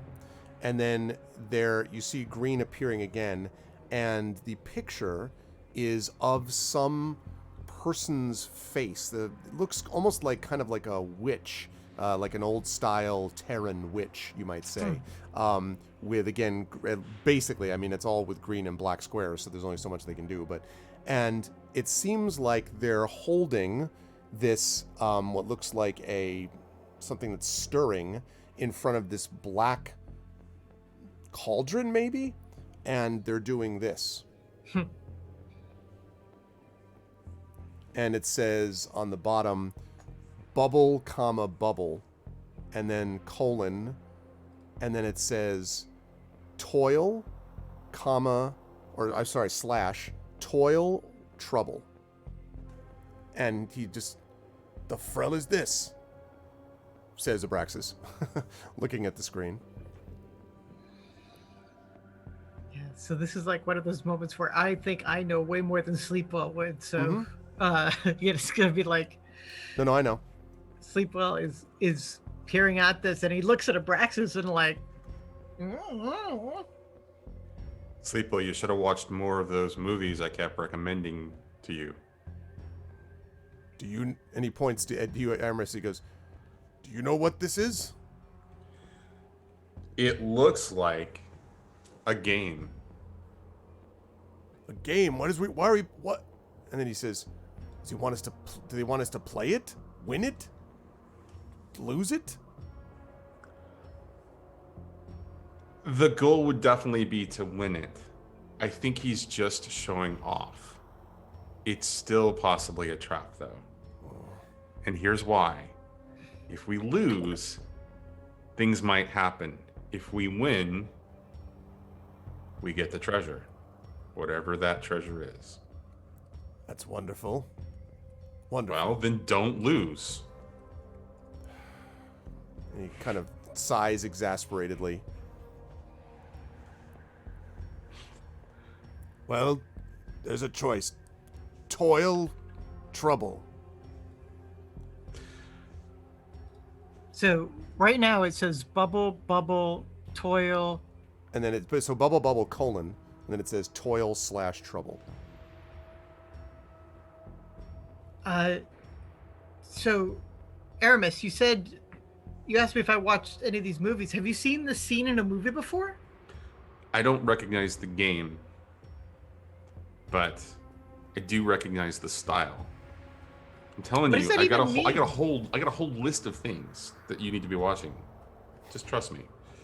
But you need to pick toil or trouble. Sleepwell. Do you know that quote? Like, where's that from? Bubble, bubble, toil. What the hell? Aramis would like to roll something to see if he recognizes the quote. Sure. I would say this is very much a lore check that you would be making here. I believe Aramis is pretty good at lore checks, but I'll have to double check. Actually, it's astrophysics. Actually, no, it's not. It's a funny thing. I do want to point out to chat that inspirations are still live here, and although we do have Palace the Red Pasha and Sound Clash on Sunday, but it has to do with the work of making bubble tea. Yes, clearly, Trifid, that is the reference. But inspirations are a thing. I will stick with the 15 because that's pretty decent. Okay. As you sort of as you think about it, so you do remember one of the vids that you run into a bunch of times is, especially the old style vids, are the constant references to an old Terran playwright that has had a profound effect through multiple iterations, even sort of galactically going forward, has been translated into multiple languages. And you know that there are references to plays that involved witches that this Terran playwright used. You know that much, and that probably Maybe that gives you information about where to look next, but you definitely know that you've seen movies that were referencing this Terran playwright, sometimes to a fare thee well, and witches were often a part of what, at least in a couple of his plays, were used.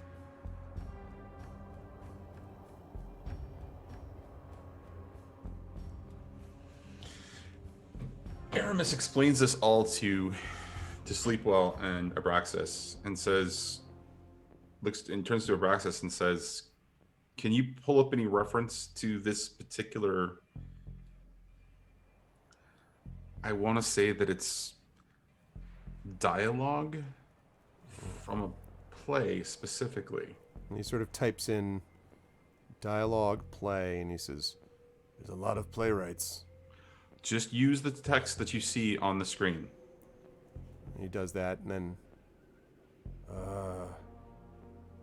here, and he looks at this, and you see this text that reads, "Bubble, bubble, toil and trouble." And he says it's from Shakespeare and Macbeth. Terrans was strange. I believe it was pronounced Shakespeare. Oh, all right then. So this Shakespeare and Macbeth, I think that's what this is from. Bubble, bubble, toil and trouble. So, what comes next then? Bubble, bubble. What's the next line in the dialogue? Bubble, bubble, toil and trouble.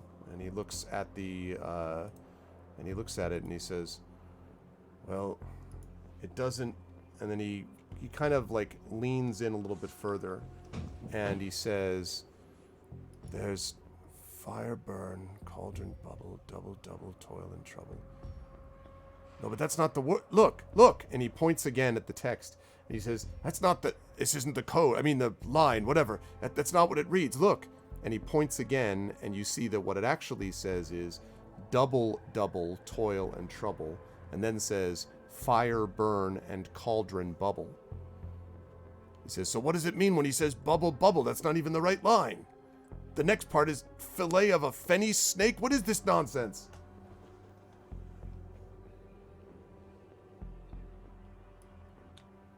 So Shakespeare's so Sleep was like calculating. He's like, Shakespeare, it's different. So it's bubble, bubble, toil, trouble, double, double. But I don't. Do we need to invert the letters? Like he's looking down there. It's like it won't let double. you. You either pick toil or trouble. I think. Right? It's a choice.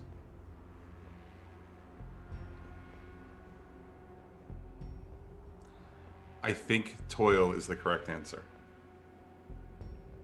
This is about the work. This is not about the disruption of the work. This person went all of this to be able to present themselves in such a way that they provide a great challenge for us to work at because they love their work. This is all about work. Toil represents work. Am I off base here? And looks to Abraxas in Sleepwell. And Abraxas kind of looks over at you, Sleepwell, and is like, seems reasonable, I suppose. I mean, I'm kind of out of my league here. I don't understand any of this. If you say toil, I say toil too. Suppress it. And so he kind of like looks down. You see his hands are like, and then he types in toil, and you see on the screen, on the green screen there, that it goes a few more times, and then it says, cool it with a baboon's blood. Then the firm is charm and good. And then it says Y/N. And he says, and Abraxas sees it and says, that's not But that's not the line. It's not the line. And he points back at the other screen where he's been looking at the thing, and he says, it doesn't say that. It says, cool it with a baboon's blood, then the charm is firm and good. It's wrong. I mean, I think it's wrong. It's not what it says. Unless this is... What is... And he seems extraordinarily, increasingly annoyed and flustered. This is not what hacking is. This isn't what happens. So if the line doesn't match, I think we should say no. But I agree with Sleepwell. he says, but maybe... And he kind of looks at the screen and looks at you, Sleepwell, and then... And he presses no. And when he presses no, the screen goes black again. And there is a moment's pause. And then you hear a couple of short beeps. Doot, doot, doot, doot, doot, doot, doot, doot, like that. And nothing appears on the screen. And then doot, doot, doot, doot. And Abraxas' eyes narrow and he's like, Sleepwell, I would like you to make a computer's check again, please. All right. I think at this point, I'm going to use some of my luck. I'm going to add 2d6 to this roll. Seems reasonable. So this is just the roll without the 2d6 added because I don't quite know how to do that on roll 20. Okay. So first it's 12. Okay. And then...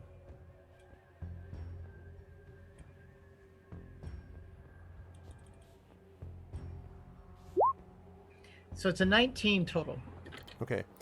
When you first listen to it, Sleepwell, the first thing that you think of originally is this old style thing, which you are familiar with from engineering work.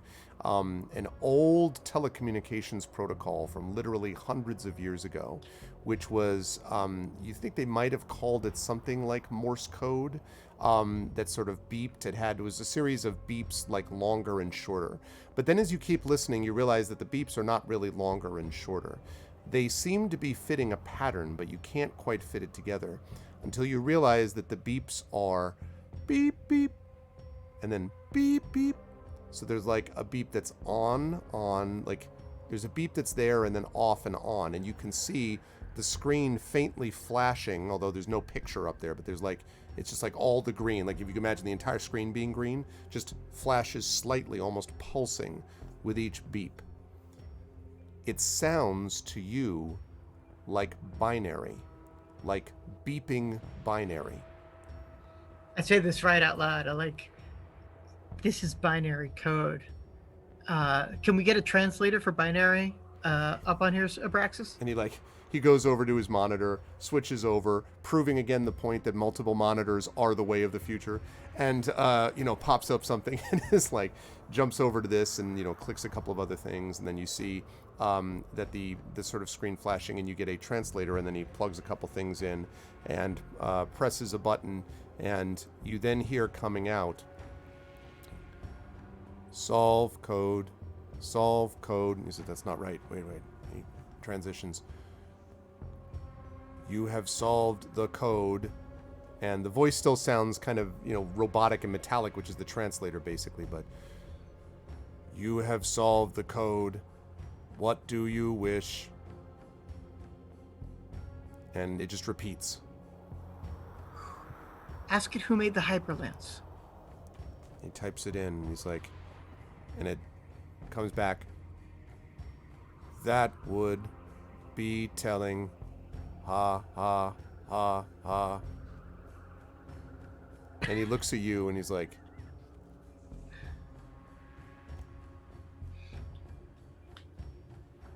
Ask the question in the form of a riddle. How do I do that?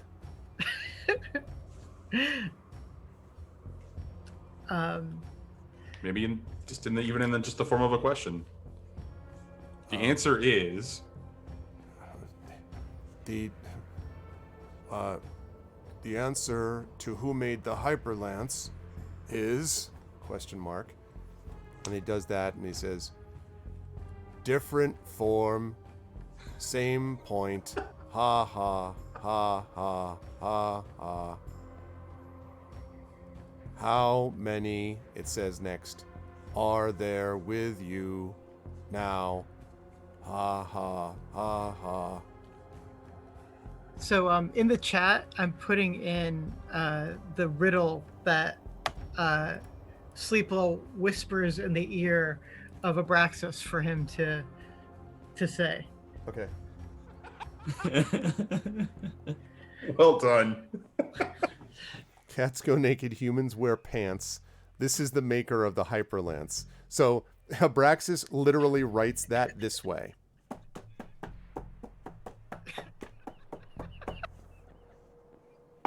It's funnier in binary. And he does that. And there's a pause, and then you hear, very good.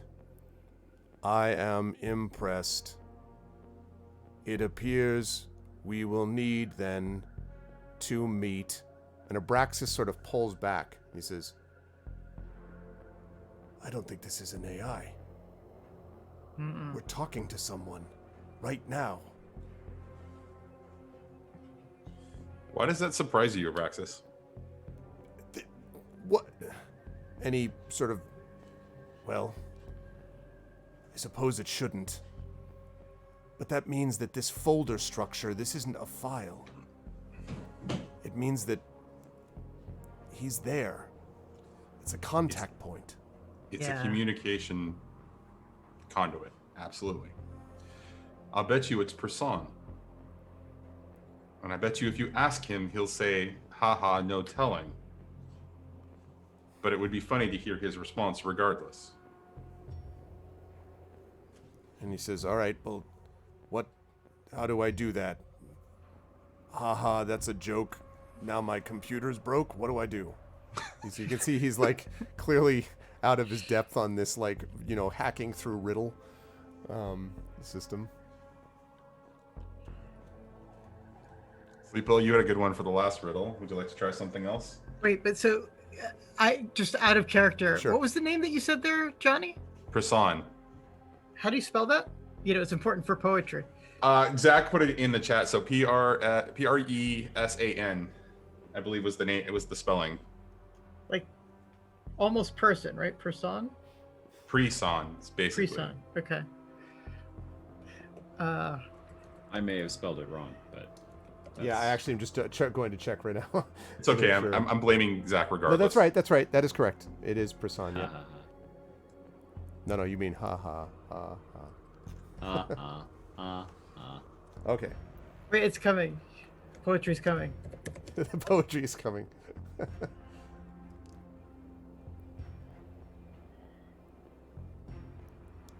Okay. So he types in, this is a trap, right? This is a con, unless you're the dude whose name is Prasan. So he types all of that in. Wow, Carlos, you should be a writer. But what about my music, man? I don't know. I've been telling you for years you should give it up.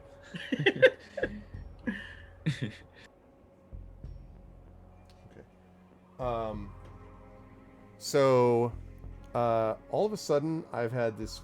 Is this more? Did Johnny just do this on purpose, or am I being more trolled? It was there the whole time. I think he's AFK. Oh, okay. You know what? Listen, man. All right. It did get you. It was pretty good. It was for a minute. I'm like, what? I'm just like, we could get real intense here. Like, you see Japanese returning to you. Oh no! What do I do for the? No, that was pretty good. So, that is really creepy. In fact, are you adding like that's amazing. Okay, so this is a trap. This is a con unless you're the dude whose name is Prasan. So you do that. You type that in, and there is a pause, and then it comes back. Ha ha.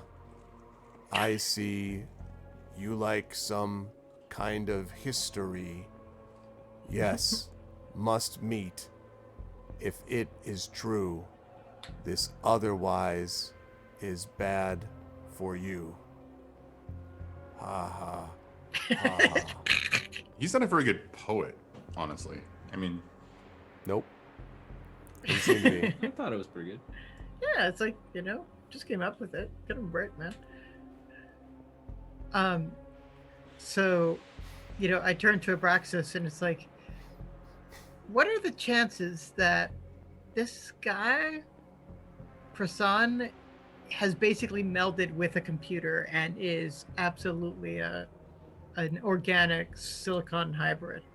He Because I'm says, thinking that might be how we were able to get into this file and talk to him in the first place. he says, it's possible.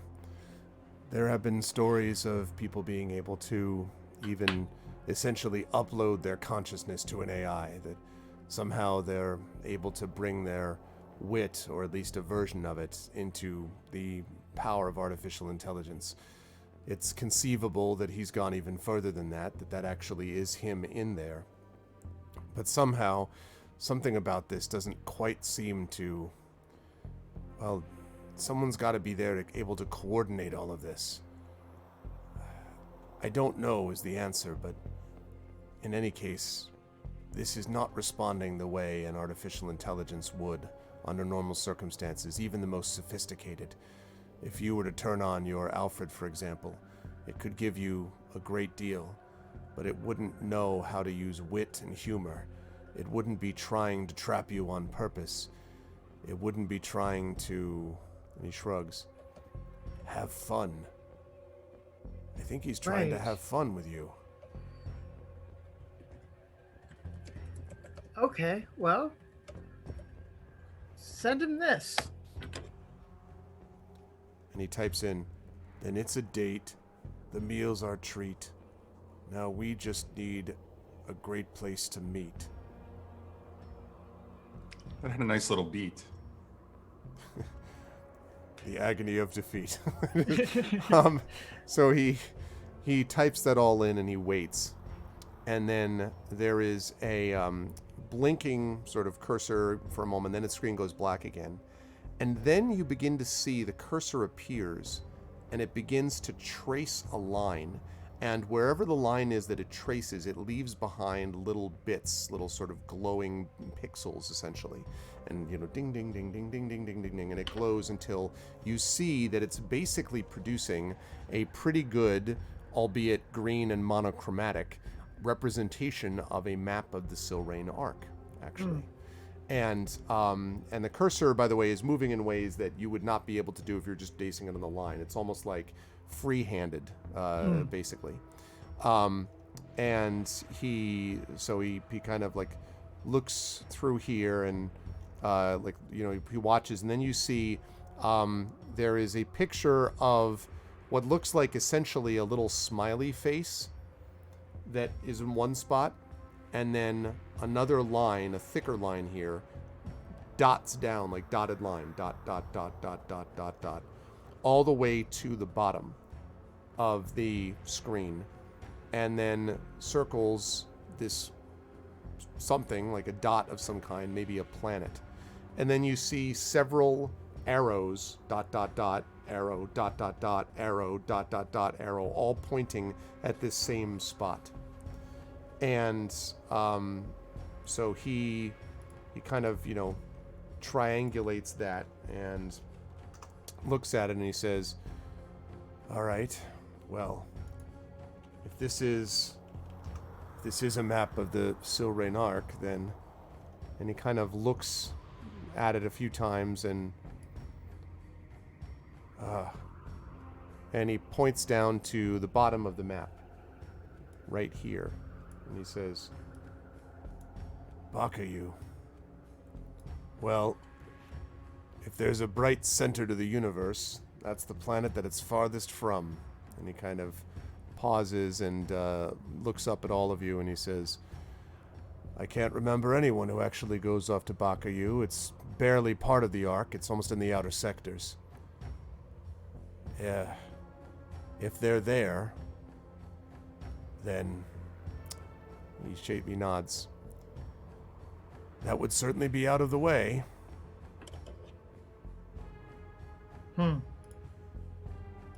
Baka you, huh? Baka Yes. me, baka you. Baka Yeah. me, baka you. What'd you say to me? Baka you too. Who you talking about, baka you? Baka you? All right. So, I kind of like look at Aramis and say like, well, that's a lead. It's also not any place that's going to get us into trouble. So, yeah, I think it's a good lead. And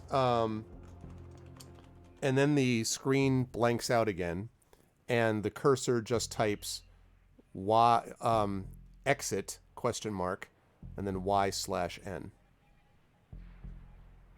I think we should go. I wish we could say thank you or something, but I guess we just log out. Don't you, Abraxas? Braxis nods and he says, "Not that any of this has made any sense, but yes, I suppose."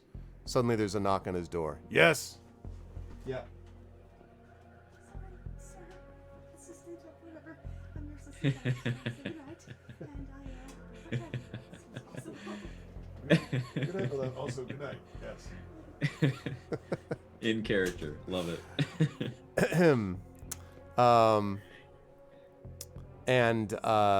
So he says that exactly, it was a full commitment to the role.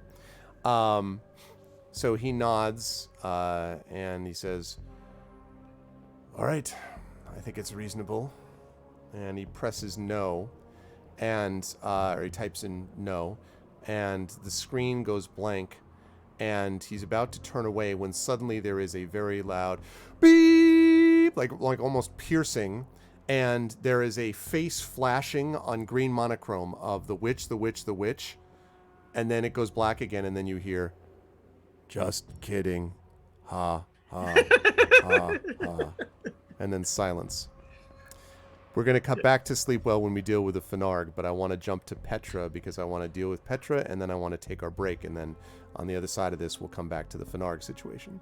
Petra, while these things have been going on, you have been trying to gather information about Tezora and also trying to kind of prepare yourself mentally and spiritually, so to speak, for this. So how are you doing all of those things? Like, where are you going to do it, and how are you doing it? I kind of cruise through the equivalent of the internet just to make sure there's no mention of Tezora that has popped up. I don't expect there has been. Yeah, there have not been new ones since last time you checked. So I will basically go into my sleep chamber and lock the door because I don't want people wandering in, and I will sit there and meditate with my basically I sit there with my hammer. It's kind of like right on the floor in front of me. Yeah. And I'm just thinking basically kind of like over and over that I am Petra, and every once in a while trying to ignore the fact that actually I'm a created being and not entirely sure who I was. And so I did kind of like the back and forth about that because Okay. Petra's having some difficulty. This is a bit of a slight identity crisis, so to speak. As you're doing this, and I'm not trying to be coy, but I'm curious about it's important for how this goes forward. What memories, Petra, are you focusing on in particular that define your identity for you? Well, so she's thinking of a few, and she's thinking mostly of moments of friendship and connection. And so she does think a little bit of Tezora, but it's more of the moments of where she was actually happy with Tezora rather than pissed off at her. Yeah. And remembers vividly, in fact, a moment where all of this began, where we were all on a prison ship together, escaping. Okay. So focusing in particularly on moments of friendship. Yeah. And would you say that these are moments that you defined yourself by your relationships with others, or where I think so. Yeah, go ahead. Sorry. Yeah, no, I think that's one of the things that Petra has sort of evolved over the course of time. Is that from being a loner, she's become much more of a I don't want to say a people person, but much more aware of this group has accomplished so much working together. that we could not have done solo. And she kind of believes a little bit in her heart that this group was meant to come together. As you're doing that, and I would say that there's a kind of inner peace that settles in, I'm going to ask you to make a check for me. And specifically what I'm going to ask you to do, not a save, but a check. I would like you to make a wisdom check for me. I'm also going to ask you to do it at advantage. Okay. And her wisdom is +2. There is the first one, so it's a good thing that's an advantage. Mm-hmm.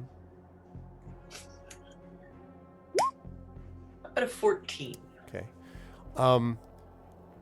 As you were sort of going through this and remembering these moments of friendship, Petra, you remember very distinctly these moments of separation that you chose to make, followed by connection that you chose to have.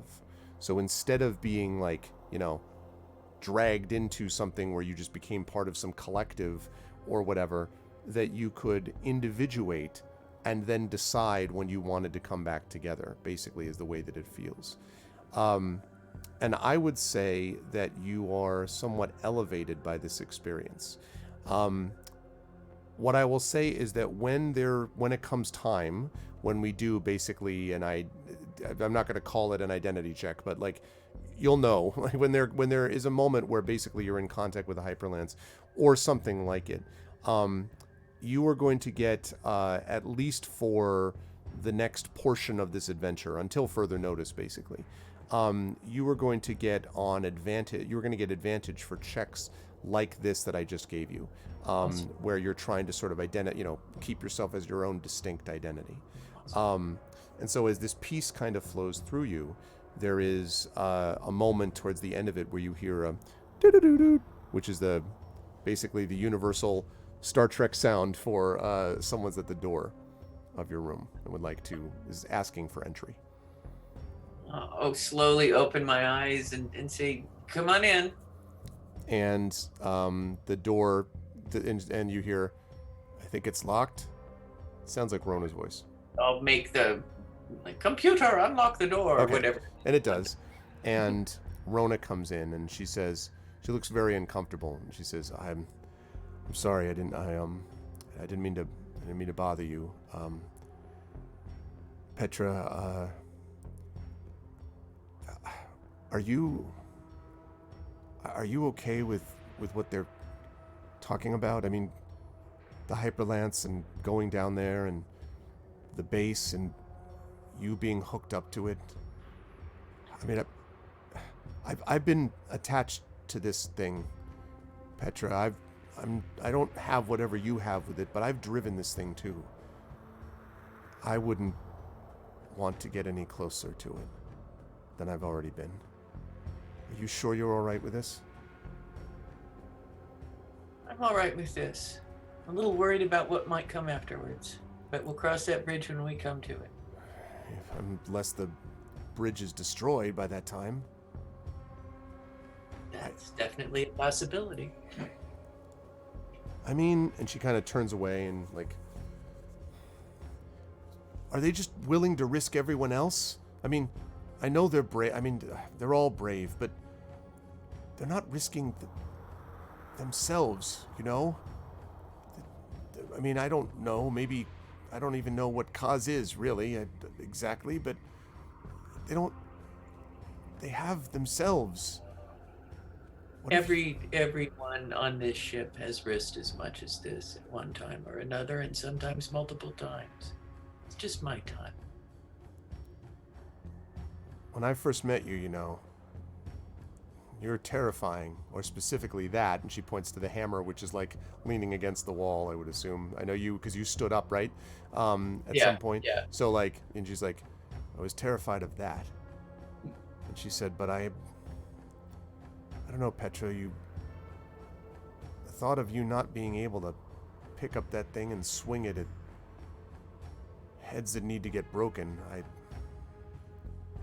She shakes her head and she's like, The others all do things that are critical, but they need you to tie them together. If you're not there, how long do you think it is before Aramis and Sleepwell are at each other's throats again? Or Kaz, what is Kaz going to do? He's not even connected the same way.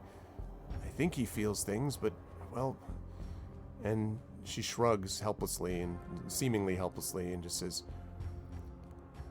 what happens if you're not there anymore? If you're not using that, and she points at the hammer. If we worry about it a whole bunch right now, do you think that will change what will happen? Well, no, but you could stop it. You could say, this isn't a good idea. You could come up with another plan. Sometimes you just gotta go with things. This seems like the best plan to me. Let's see what happens. That's just all you can do. We're all trying to do our best here. That's all we do, and we see what happens. What else could we do besides that? And she sighs and she says, all right, I wanted you to know that that if you didn't want to go through with this, I'd back you up. I was the one who heard from Aricia, and I just don't want you to do something you won't even be able to regret later.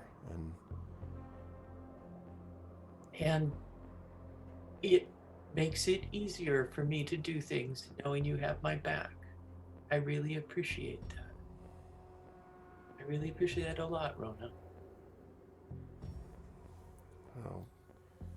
She nods, sort of, again, very uncomfortably, and she turns and she says, if you ever tell the others about this, I'll deny all of it, and I'll pilot the Hyperlance into an asteroid. And then she walks out, and the door slides behind her. Awesome. And I think this is a good moment for us to take a quick break. It is 11:05 Eastern anyway, and we will take about a 5-minute break. Then we will be back to you. You are watching the amazing crew of Esper Genesis. This is day 58 of Esper Genesis. Storm Dark, sponsored as always by Alligator Alley Entertainment, and I'm joined as always by the amazing Johnny Pittman, the amazing Cat Rambo, the amazing Carlos Hernandez, the amazing Zach Clay. These are wonderful players and top-level role-playing, and it's a great pleasure to be able to GM them. We will be back on the other side of this. Stick around for another few minutes, and when we come back, we will continue for about another hour, by the way, until about 12:05 or so, and then we will wrap. So we'll be right back. Please don't go anywhere.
Okay, welcome back, everybody. Welcome back, everybody in chat, and welcome back to the players as we head back over to reveal the awesomeness of the crew as Johnny, Kat, Carlos, and Zach are back with me, and we continue with day 58 of Esper Genesis.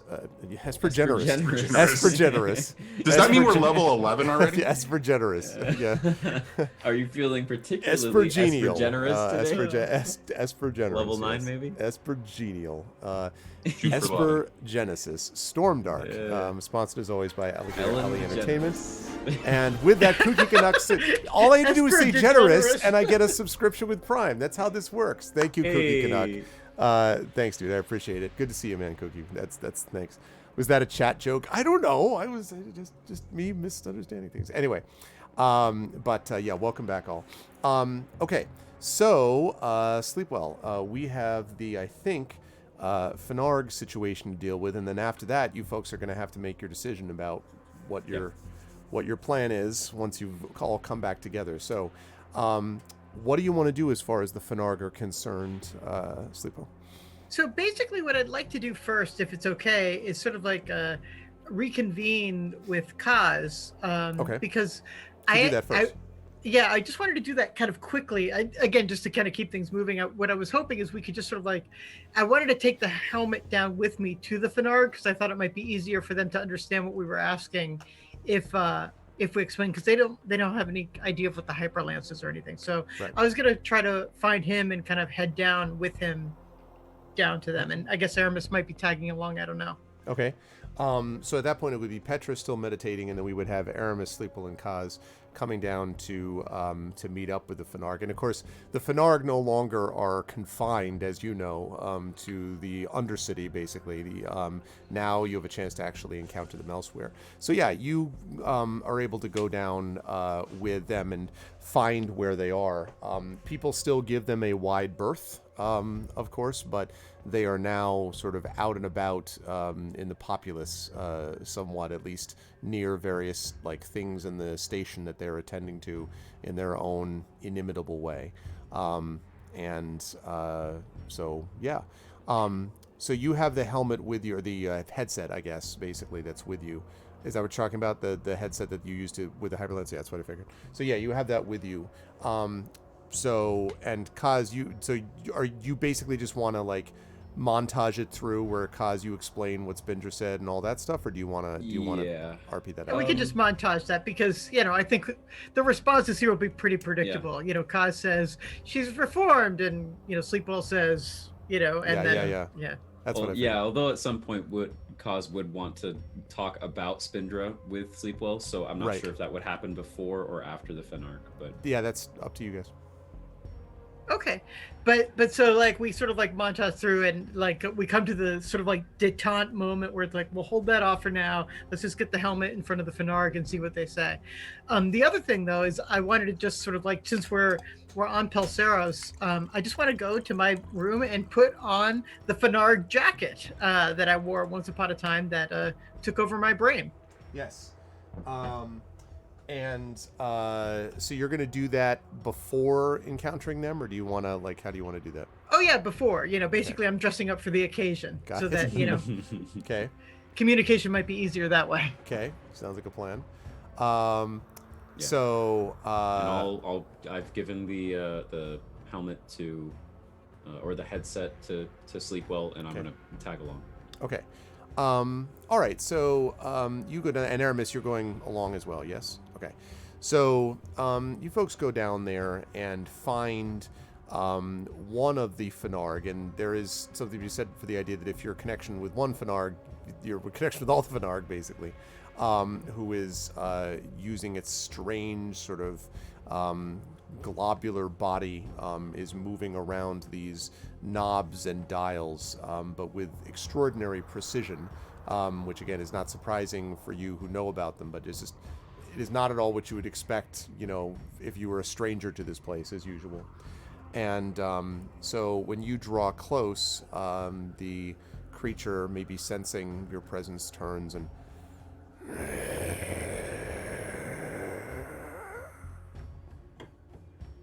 so, giving the traditional greeting back, I say,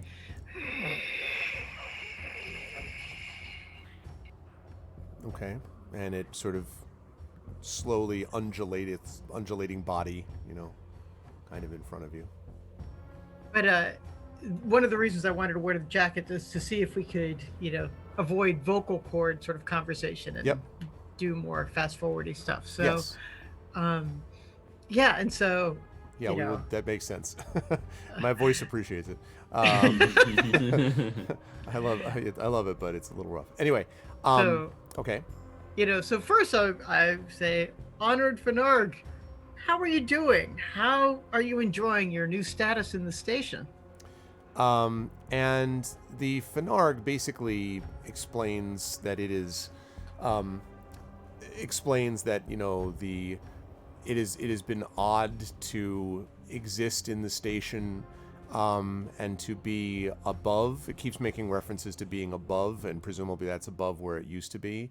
And it keeps talking about how its world has more, and it seems the idea of gratitude is a sort of strange, kind of conceit that the Fenarg might not get, because the Fenarg's attitude is generally just like one should exist and exist with others as best as one can, and that is not allow one's existence to interfere with others' existences, that sort of thing.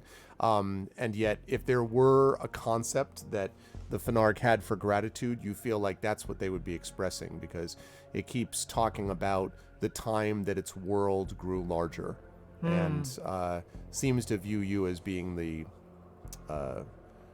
instigator of that moment, the initiator of that moment. We were so happy to help you, and now in your new status, you get to make all sorts of other decisions. And we are in a position where we could use your help, but it's only if you're willing to give it, and if we can meet whatever price you want to set for that. So I wanted to ask for your help, but set the terms in a fair way so that you felt like no one was taking advantage of you, but that we were treated as equal partners in this conversation that I hope to have with you. And so it kind of feels back to you that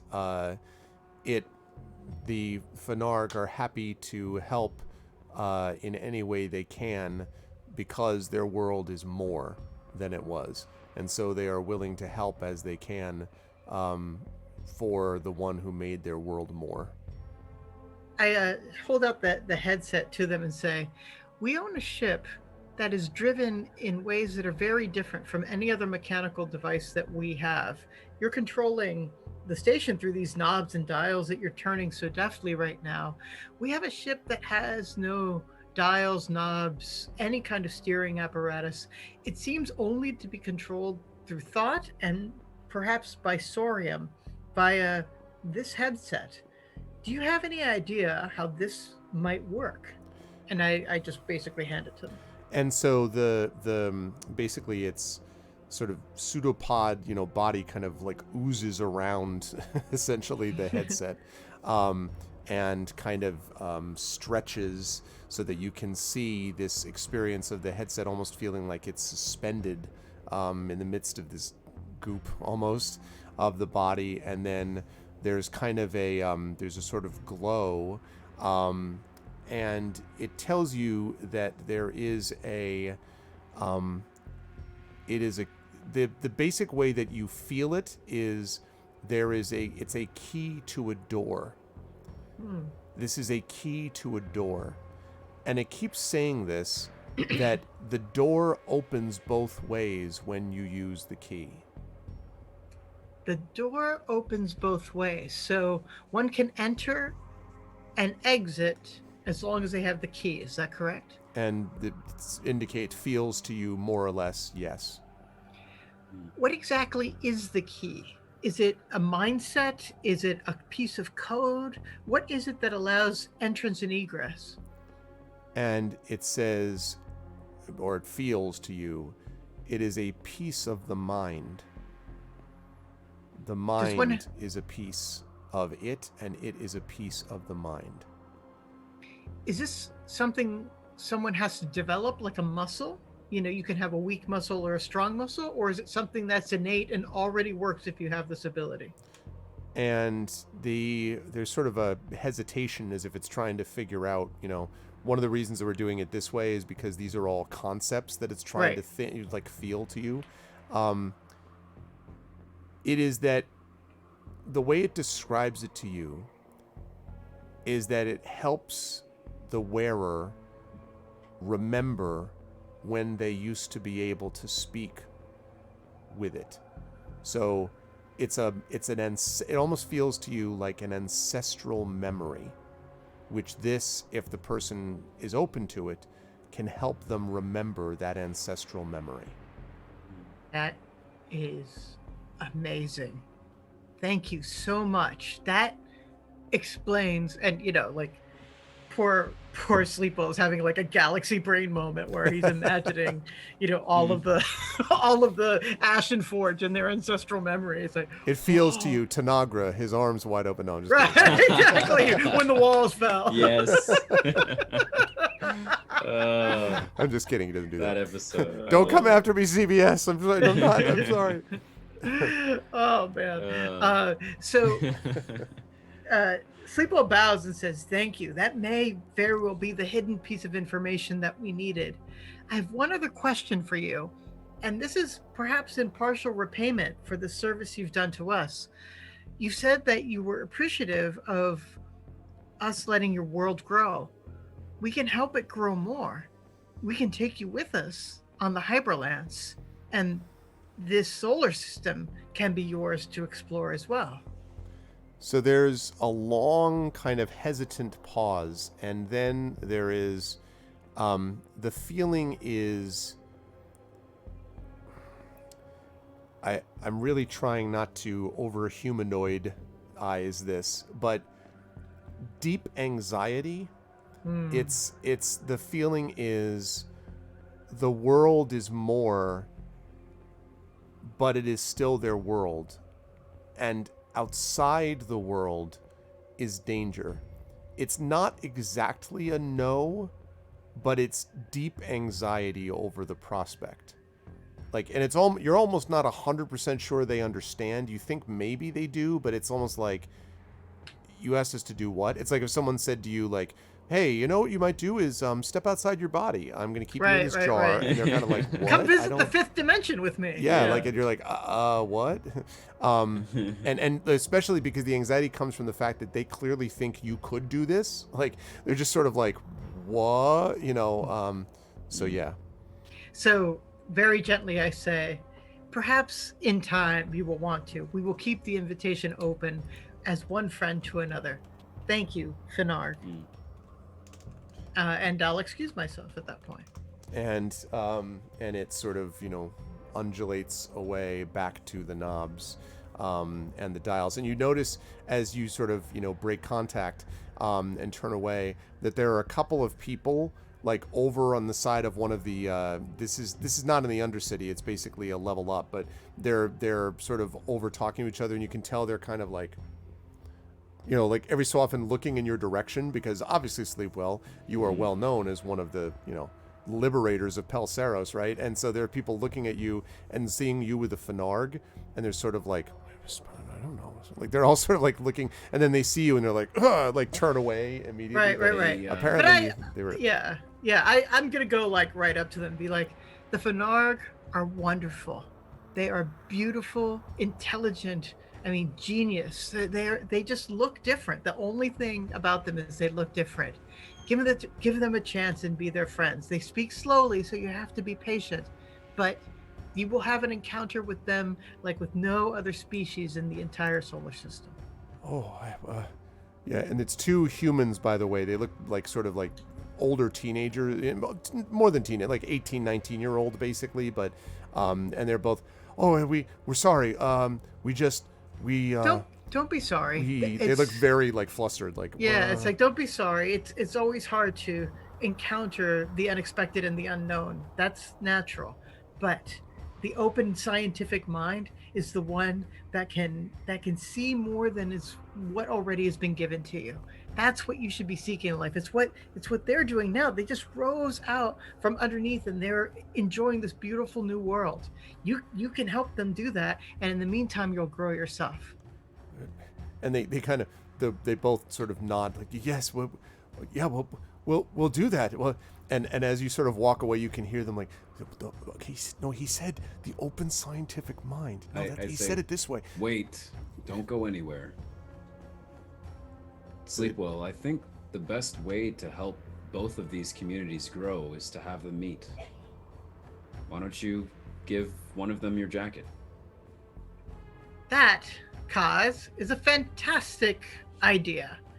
And I return to them, I'm taking off the jacket, and I say, to whichever one of them seemed the more eager, go ahead, put it on. And this person who has this sort of spiky dark hair and sort of light brown skin puts on, begins to sort of takes it and looks at their friend, and the friend sort of looks back at them and starts to put on this thing.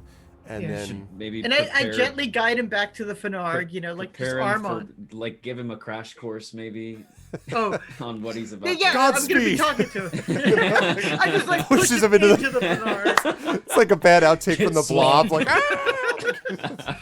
Yeah, no, but I put my arm around it. It's like, all right, so they communicate by feeling, and you'll get pictures in your mind, and your whole sensory experience will be the communication. So remember to control how you feel so that you're communicating good feelings back to them, and what you want to say to them, just say it through your emotions. And so I guide them back, and I, I'm just going to try to introduce the Fenarg and this guy to each other. Maybe Sleepwell, maybe talk to the Fenarg and tell them what you're about to do, so that. Oh yeah. That's exactly what I'm going to do. It's like, I got this. Okay. So you want to do this? No, so kind of, but you're the one with the experience. So yeah, no, but so I go back to the Fenarg and I say, I want to help you make friends with the other inhabitants here. Please let me to introduce you to. And then I turn to the 19-year-old. I'm like, what's your name? Rollo. Rollo. Hi, Rollo. Meet all of the Fenarg. And so Rollo's face for the last 5 minutes has been, as you've been explaining this, like, okay, so you want to give them the right feelings, is just like, like this is like, like just absorbing info. And the friend who is, sort of a little shorter, curly red hair, is sort of behind, like just like sort of doesn't know whether to like grab the friend and run away or just like, and is just beside themselves. And so Rollo is sort of takes all that in, and then hi, says to the Fenarg, and the Fenarg is no. So there's a moment where the friend takes 3 very obvious steps back, just like Homer Simpsoning it, into the thing, right? But Rollo does not back up and just is, and sort of looks to you like, feel something nice toward him. Feel your own generosity head toward the Fenarg. And kind of closes their eyes and just, and kind of reaches out. And so the Fenarg kind of embraces, or at least one pseudopod, sort of embraces around the hand. And Rollo does flinch a little bit at the contact, but then just sort of, stays with it. And you can hear the Fenarg sort of slightly, swaying back and forth. The friend, the red-haired friend, has this like cross between horror and just absolute enraptured engagement, watching, like, trying to, that sort of thing. And Rollo just still has their eyes closed as this is going on, and then kind of gradually sort of pulls back after, it's probably a couple of minutes maybe, and kind of is just like almost staggers back a step and is kind of like, and sort of feels her elf, and the friend is like, Rollo, are you all right? Yeah. Yes.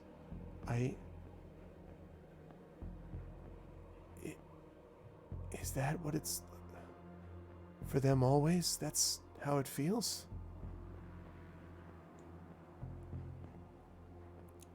There was, it's more than I thought. It's more. Congratulations. You've just now entered into a larger world. Says I could feel it. No. Okay.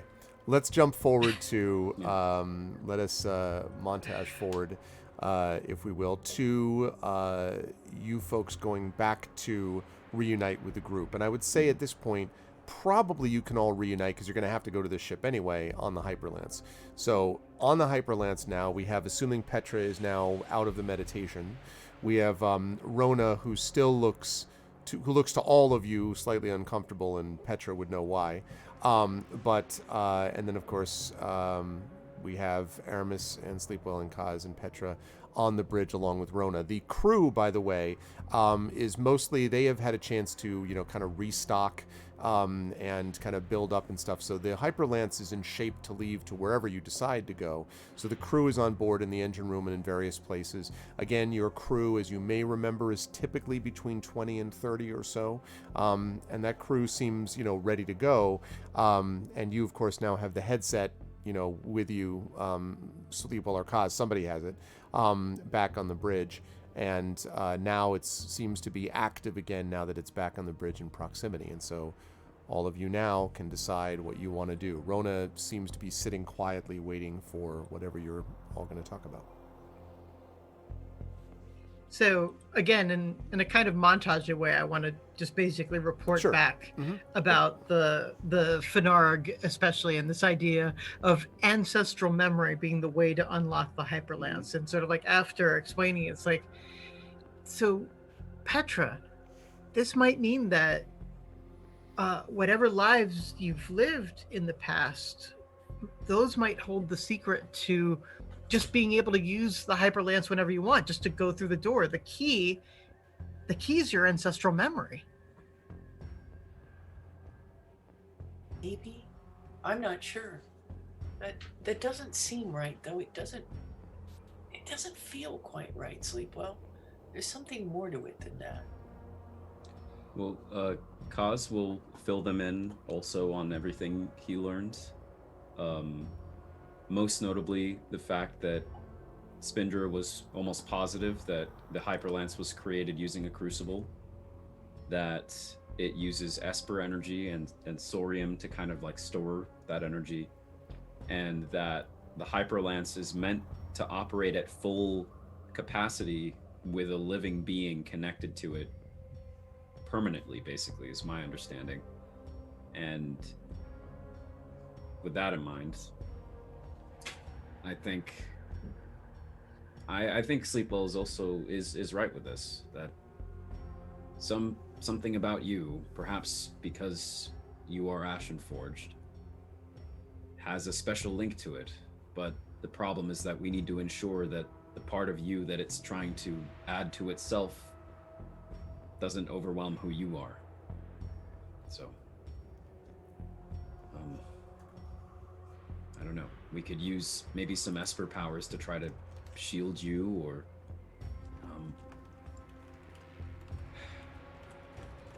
I'm not sure. We could, but my sense is by exploring your own past, Petra, you may unlock the ability to control the Hyperlance to the degree we want.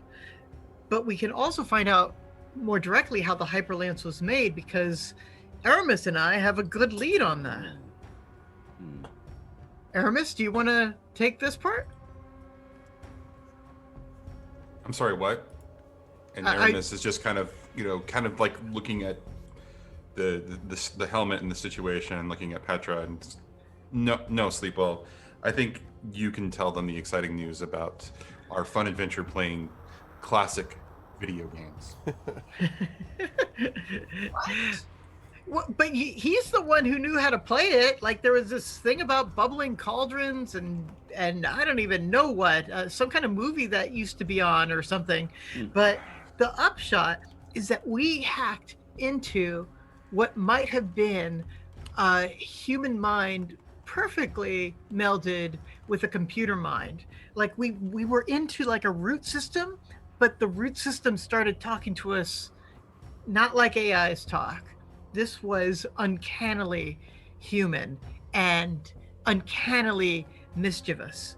And it told us where we could go to have a one-on-one conversation with who we think is the creator of the Hyperlance. Oh, Well, that would be someone worth talking to. yeah. We have to go basically to the farthest orbit of the solar system, to a little planet called Bakayu. What is it again? Actually, I forgot. Bakayu. Bakayu. Bakayu. Yeah. Bakayu. So Bakayu head. so we.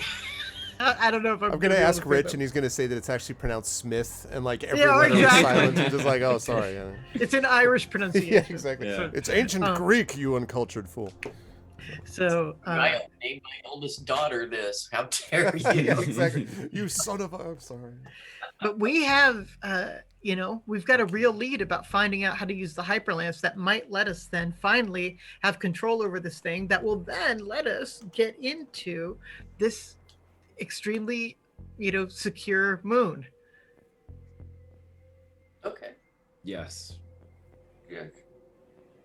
I think that gives us a bit more preparation before possibly jumping down a very, very, very dangerous path. Well, speaking of danger, some people in this room think that it could be a trap. Aramis, now do you want to trim in? Sleeper, when don't I think of anything as a trap? Number one. Number two, I'm not so clear on the assessment that this is actually an AI as well. Nobody goes to that elaborate of a prank just to be, find themselves, to introduce themselves to us, and all we find is a computer. There's something not quite right here about this particular situation. But regardless of whatever that is, we need to explore this option. It's the only option that doesn't point us into a direction that actually activates Alfred. So that's all I can say about that. You're saying, even if it is a trap, that we gotta go. Our odds are better right now not knowing what this is, rather than facing down whatever Abraxas was talking about with that tactical display around that moon. Yeah. Or, any of the other ideas that I had that we're not taking, I don't know, like going to a crucible. I feel like what we've learned with going to the possible creator of the Hyperlance, which we've learned was probably made in a crucible, I would prefer the chance that we meet the guy or gal that made it, so that if we did go to a crucible, we would know what to do. Instead of just going to the seat of God and being like, hey, do something. So I was born in a crucible. It's not like going to see a god. Just saying. do you remember that experience? Not yet. And Aramis kind of looks at you with a very serious sort of, too long of a stare for just a second, and then catches himself and kind of shifts. Well, I think ancestral memory is going to be the answer to several of these questions that we have. But I think Bakayu is the clear next step to do the smart thing and actually try to get ahead of a problem for a change. Yes, I agree. So, sounds like that's where we're gonna head. Works for me. Okay. I have something that I would like to do, and sleep well. I want to run it by you. I'm going to be speaking for myself. For the people of Pelseros, and I am going to involve Spindra, and I know you really, really don't like her. Oh, you mean the But, person who's tried to kill us on like 3 separate occasions now? Yeah, she's my best friend. What was... Okay, aside from the Fenarg thing, which has been resolved, she even said the Fenarg don't have a problem with her.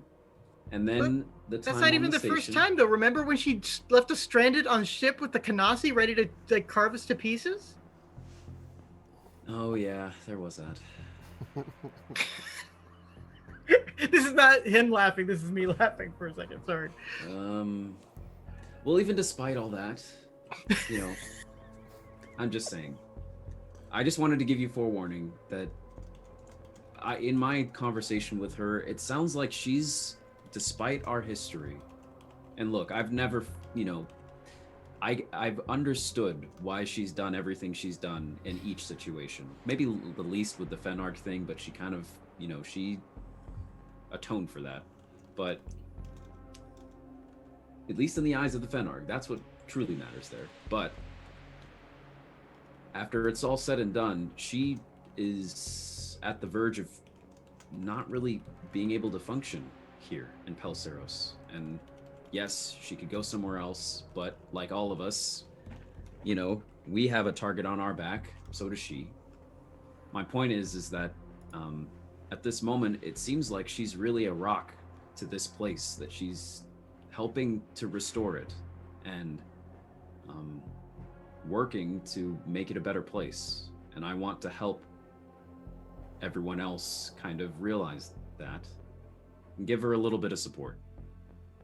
So, in what I'm saying is, I'm not going to speak for you, but I just wanted to warn you because I'm going to speak for her, and you're not going to like what I probably say, but...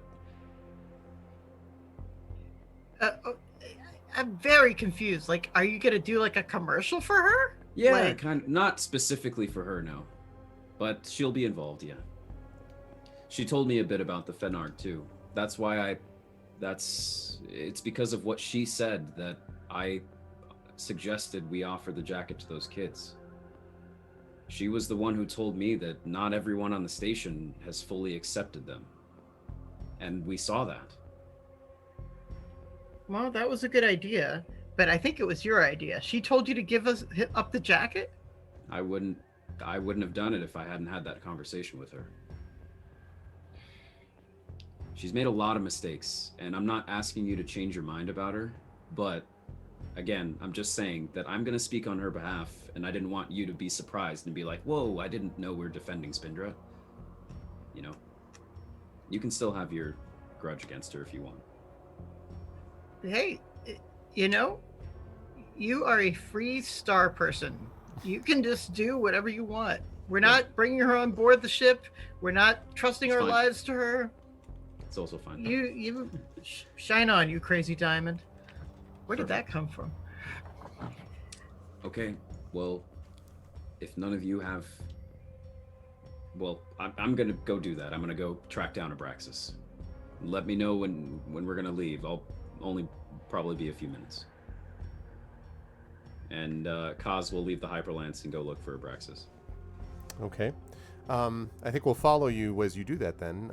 Abraxas is probably getting ready to see you all off anyway, and so you probably, you know, he's coming towards the ship as you're leaving to head out, and so, you know, he says like, oh, Kazo's coming to wish everyone off, to see everyone off myself. We are going to be leaving soon, but I personally wanted to say something on a broadcast of some sort to Pelseros.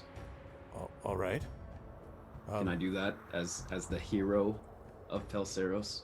And he kind of pauses and, yes, even if you hadn't been the hero, you could, but cool. It'll be whatever gets picked up by the vid feeds, but sure. What is it you're going to say? Well,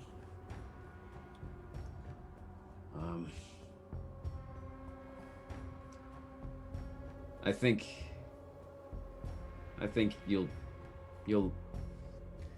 like to hear it when I say it over the broadcast, but I wanted to give Pelseros a message of hope, let's say. All right. could certainly use it. You can do it from my office here. So he'll walk back up to his office and then sets up. He has a camera that actually, from the ceiling, that's able to slot into place, and he can rotate it. So he positions you, and then he says, "All right," and he presses a button and says, "Residents of Pelseros, this is Abraxas. I have a message from one of the heroes of Pelseros and its liberation. Please listen in." And he nods at you. This is Cosmoritis, so-called hero of Pelseros.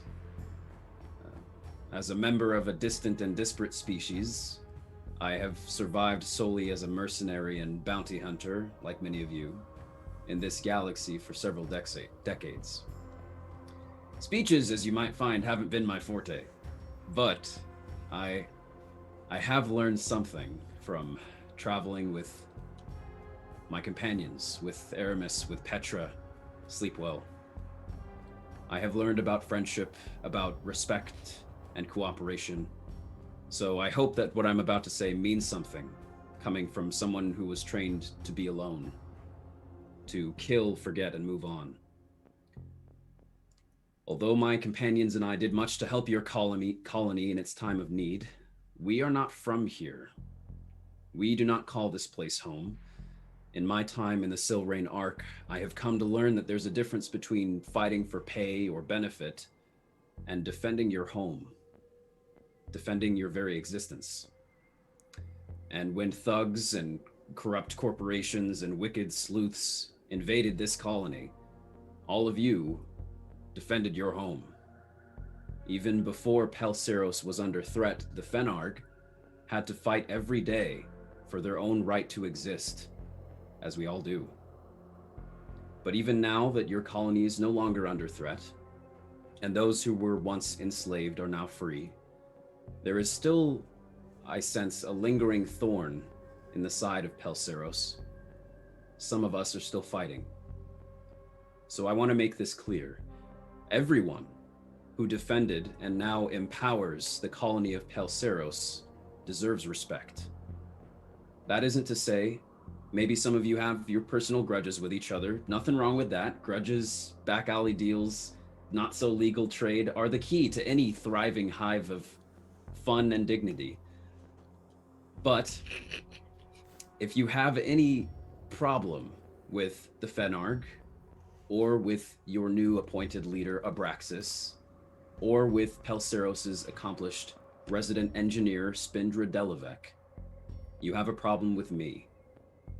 By any measure worth counting, they are as much heroes of Pelseros as we are, as all of you are. And they continue to benefit this colony far more than we ever will. As I mentioned before, this isn't our home, it's yours. But it's theirs too. From the Fenarg, I've learned acceptance. From Abraxas, the technicalities and intricacies of what he does. And from Spindra, I've learned dedication. I can't speak for all my companions, for the other so-called heroes. And although we each have our own personal histories with and opinions of these figures, and with each of you, I would ask that you do not let that color your opinion of them. In my experience, all of you deserve respect and nothing less. That's it. So now get back to being the best Pel colony in the Silrain Arc, in my opinion. And I turn it off. And so he switches it off, and then he kind of looks at you and nods slowly, and he says, "That's not bad, Kaz. You know, when you're done out there saving the universe, you might have a career as a space station administrator." One of the ports on the Bellare suit and there's leaking star energy as I'm there. I wipe it away. Yep, that was easy. It was so easy. All right. Thanks. He says, "You're welcome. I'll let you know what they say." Please do. And he kind of, watches you as you depart with sort of this bemused, it's kind of a hard to read expression on his face as you were on your way out the door. When you get back to the Hyperlance, of course, that was also piped in to the Hyperlance bridge, unless everyone was like, no, I don't want to see him talk, but otherwise.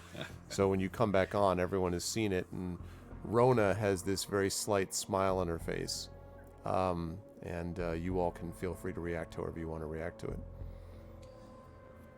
That's it. That's all I wanted to do. We can go.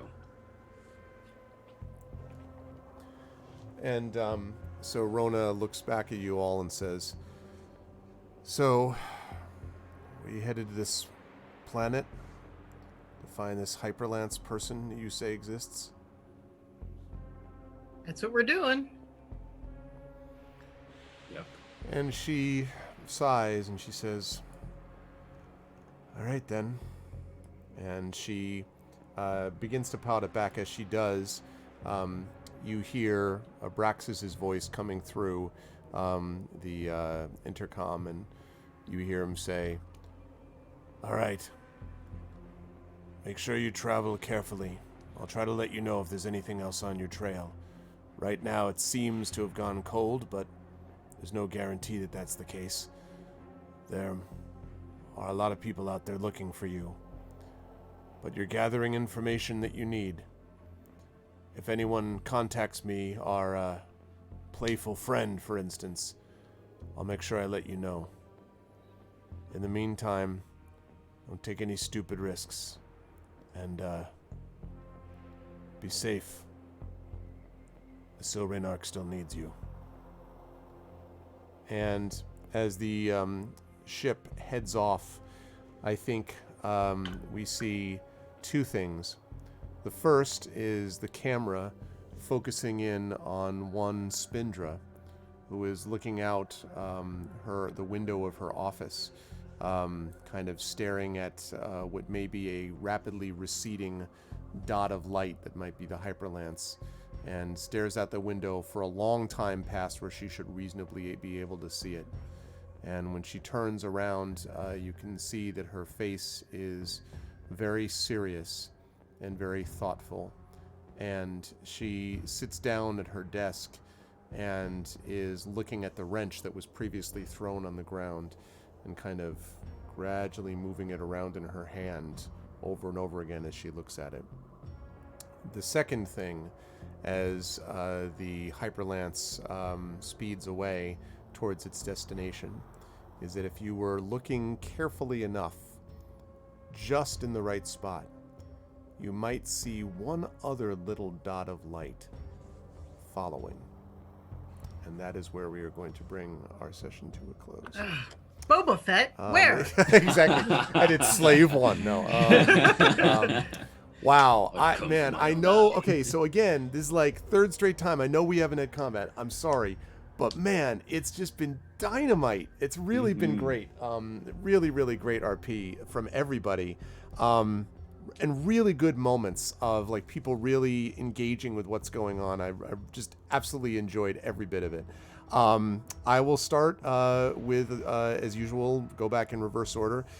Zach, I was really impressed because it was such a good cause level speech. Like, it was not sort of like, we will fight them in the trenches. Like this is not a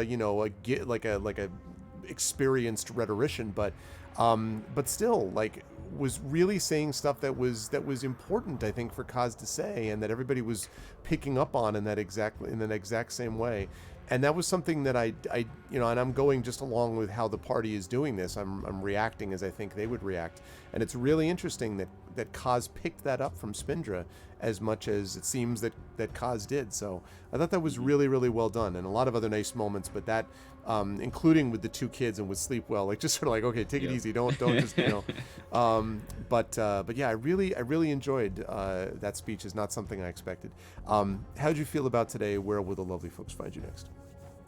Yeah, it's not something I expected either. But when you throw Esper Genesis and all of us as a cast and you as a DM together, you get some pretty funny, funky things like Yep. bubble, bubble, toil, trouble. So yeah, that was a lot of fun. I really have been enjoying the more role play aspects, and I think this was kind of the perfect place where the solution to our problem is not obvious. So this episode was all about us just coming up with solutions and then seeing where they go. And Yep. you know, even the micro solutions when you guys were hacking in and trying to talk to the guy and then being like, oh, what if you do a riddle? Like I would have thought of that. And then that was like the key, and that became the whole thing. So it was just super satisfying to like interact and come up with what we have, and then you know, go off of you, and then you're going off of us. So yeah, really, really, really fun. Who needs combat, said the sniper. But yeah, If you get like So- disadvantage the next time you get in combat, like how do I fire Yes. this thing? Like IRP at the Valera, Yes. at the creature. It's like, oh. yeah, exactly. But yeah, so that was really fun. I'm Zach Clay. I do things on the internet. I am a part of this show. I'm also a part of the Our Vocalists here on this channel. I am also on Unmade Gaming, where we're in a cyberpunk campaign. My character is a street level doctor, kind of illegal doctor who heals gang members. And he runs out of a repurposed taco truck that he's made into an ambulance. So that's my character Yes. in Nice. Cyberpunk. That's so Neil Stevenson. I love it. Yeah, I was Yeah. gonna say that. Yeah, the most cyberpunky of And Stevenson's they call art. me the Taco Doc. So yeah, you can check that out Wednesdays on Unmade Gaming, and then on my own channel at twitch.tv/ZachClay. Good stuff as always, Zach. Really, really Yep. good stuff. Also, should quickly note, since Zach brought this up or mentioned the taco thing, that my daughter has had the chance the other day to make some empanadas for the first time, which she's been wanting to try since reading about them, since they play a very prominent role, particularly in Sal and Gabby Fix the Universe. They are a big deal in Carlos's book. And they were as good as advertised. She loved them. She did a good job in making them. So I did want to mention that because it came up. And also because Zach also works with my daughter for several things. He actually DMs for her in a campaign, and she's been having a great time with that. And also is, of course, her voice teacher. And as you may have noticed, I just, again, just very quickly, she's 13, and I don't think there are that many 13-year-olds that can so confidently just be like, without any prompting, just open the door and be Yeah. like telling me goodnight, but is like doing it in character, like as if she were an assistant for Abraxas. I was just like, Yeah. this is why my kid is the greatest That of was all pretty kids. good. I know many of you may think you have great kids. I'm sure you do. I'm just telling you, listen, I'm just saying. She's really amazing. But I mean, that kind of confidence comes from people like Zach that work with her. So, again, thank you, Zach, because you've done a great job with her, and it's that has been great. So, anyway, great stuff tonight. Also, great stuff tonight from Carlos. And I'll tell you what, the Fenarg thing. I mean, I expected the Fenarg thing would be interesting and well done because of how well we roleplayed that. You roleplayed that in particular when we did this last time.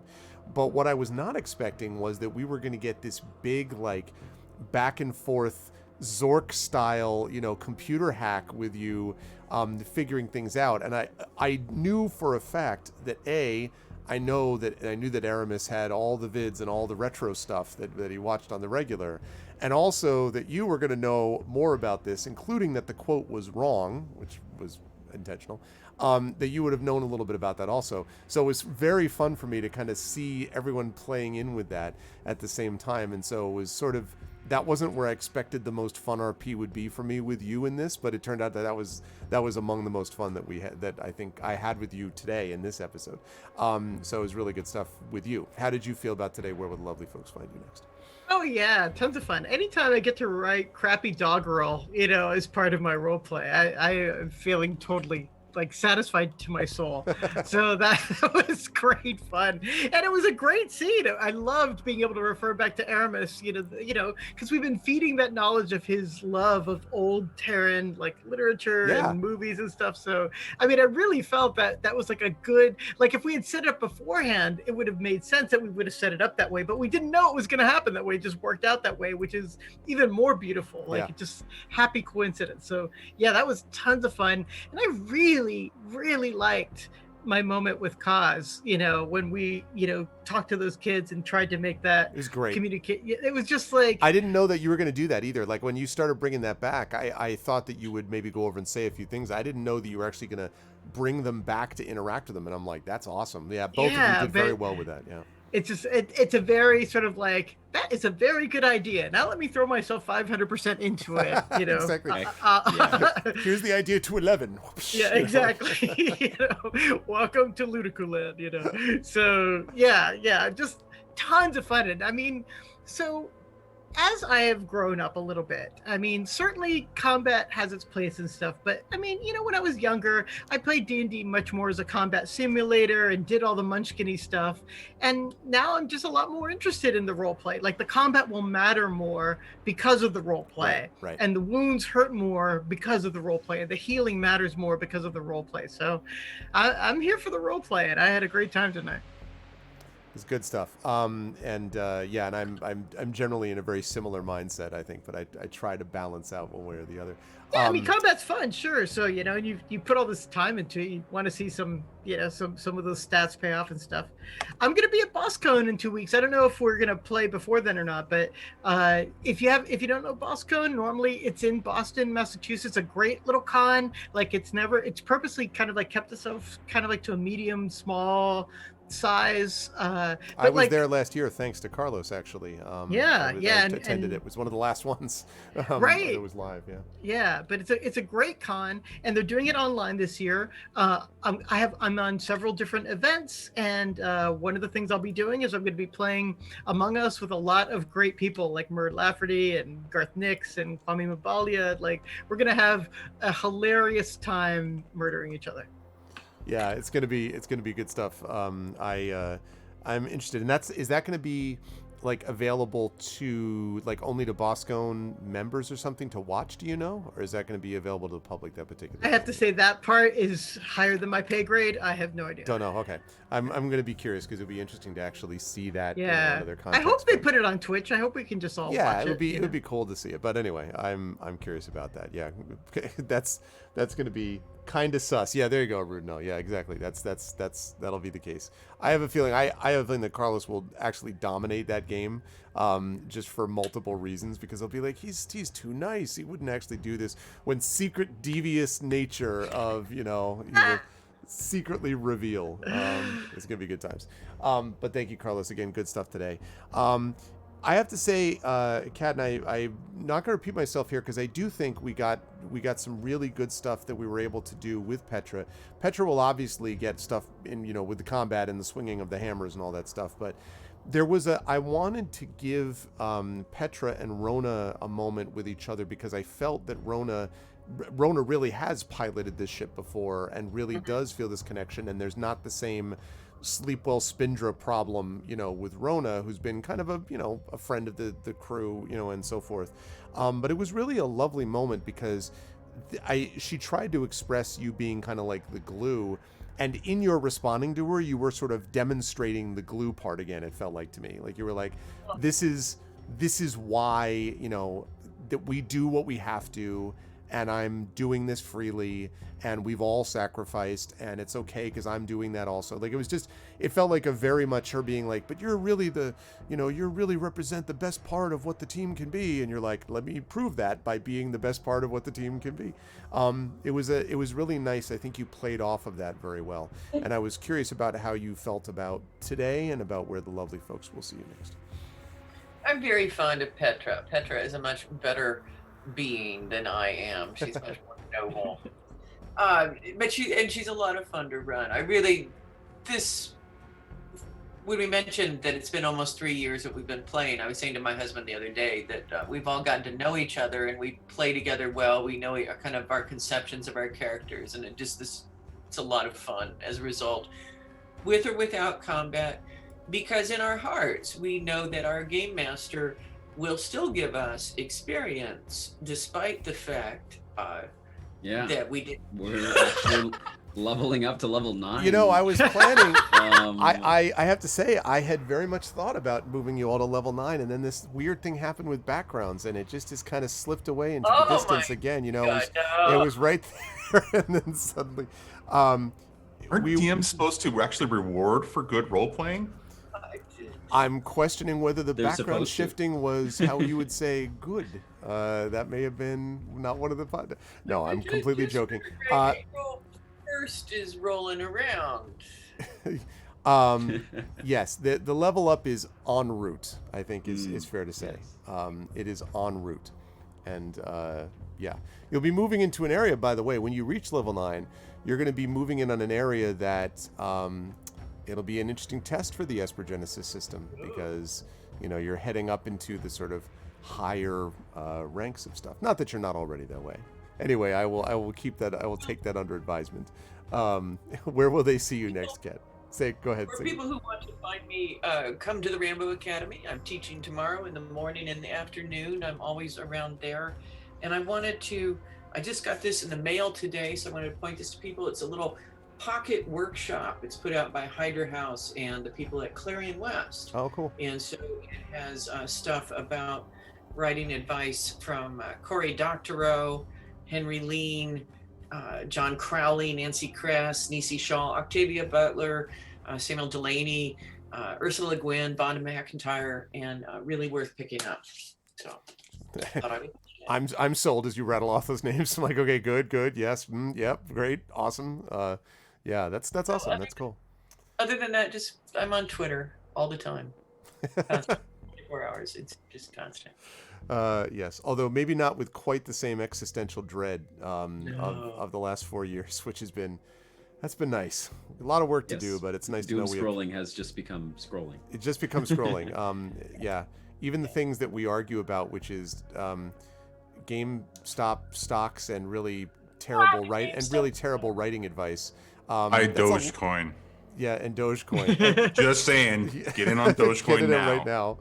Oh my gosh. Anyway, but it is always a pleasure, Kat. Thank you.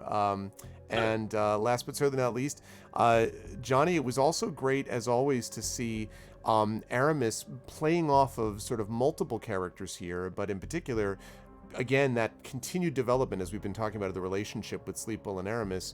But again, Aramis very much kind of playing a role, you know, feeling like they're talking about computer stuff as an example in that hacking scene, which is like way beyond what Aramis's, pay grade, to use that example from Carlos.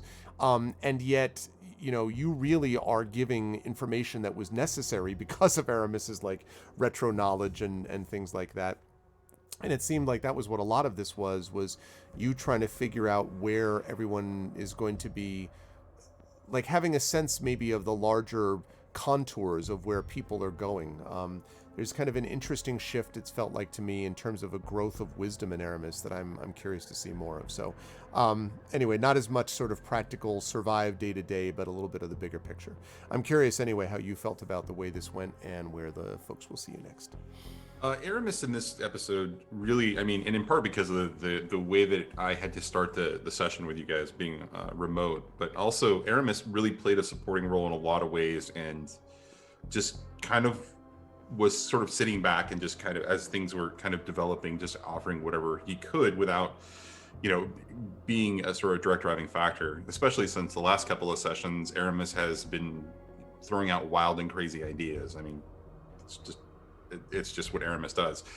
So I really enjoyed just kind of watching the rest of the crew just play, and the interaction between Sleepwell and the Fnarg, and then the interaction, the sort of the conversation that came up between him and Kaz, and that what Kaz's speech at the end, all sort of incredibly brilliant, sort of out of left field. Wasn't expecting the sort of the bridging of communities in that particular way. And that's one of the sort of the messages and shining lights of this crew, is that there's always a moment of setting the better example. We may not be the better people, but we might be playing the better example through our characters, and I think that's really incredible. Yep, So, totally agree. Thank you guys. It was amazing.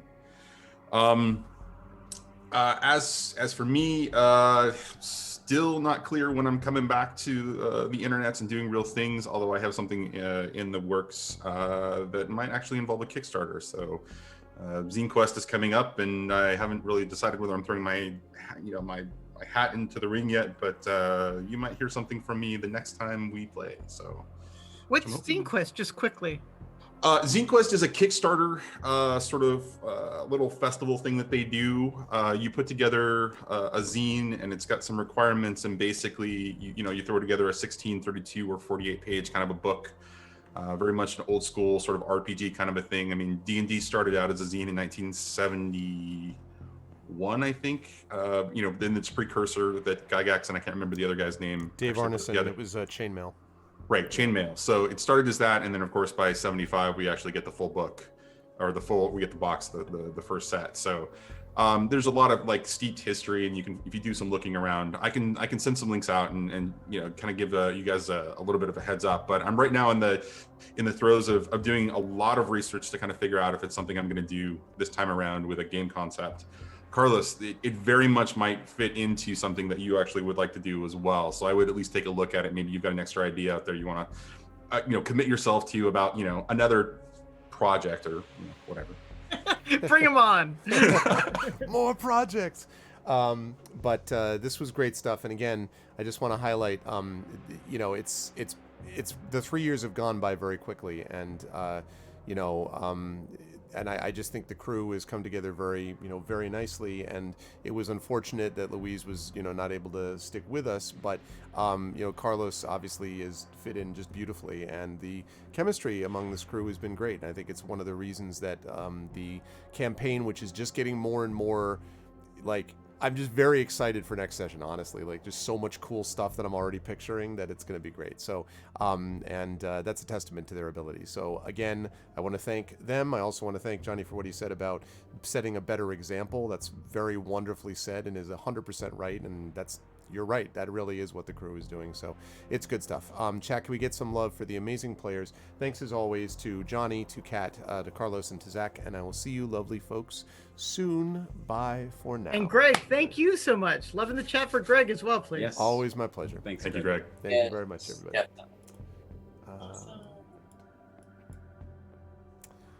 Alrighty.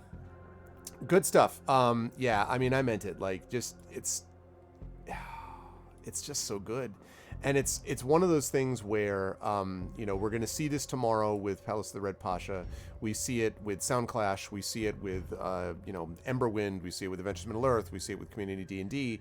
With all of the stuff, and obviously D&D with GOG and Talisman Adventures, if you saw that too. Again, I'm just so fortunate that all of my campaigns that I run, and that I'm involved with on this channel in some way, that all of them have that same kind of commitment. It's not always the way that it is. It's not always the case that it works this beautifully. So it's something that I really enjoy seeing. And I am now officially on sabbatical. Actually, yesterday was the first day that I would have been in class normally, but I'm sabbatical again.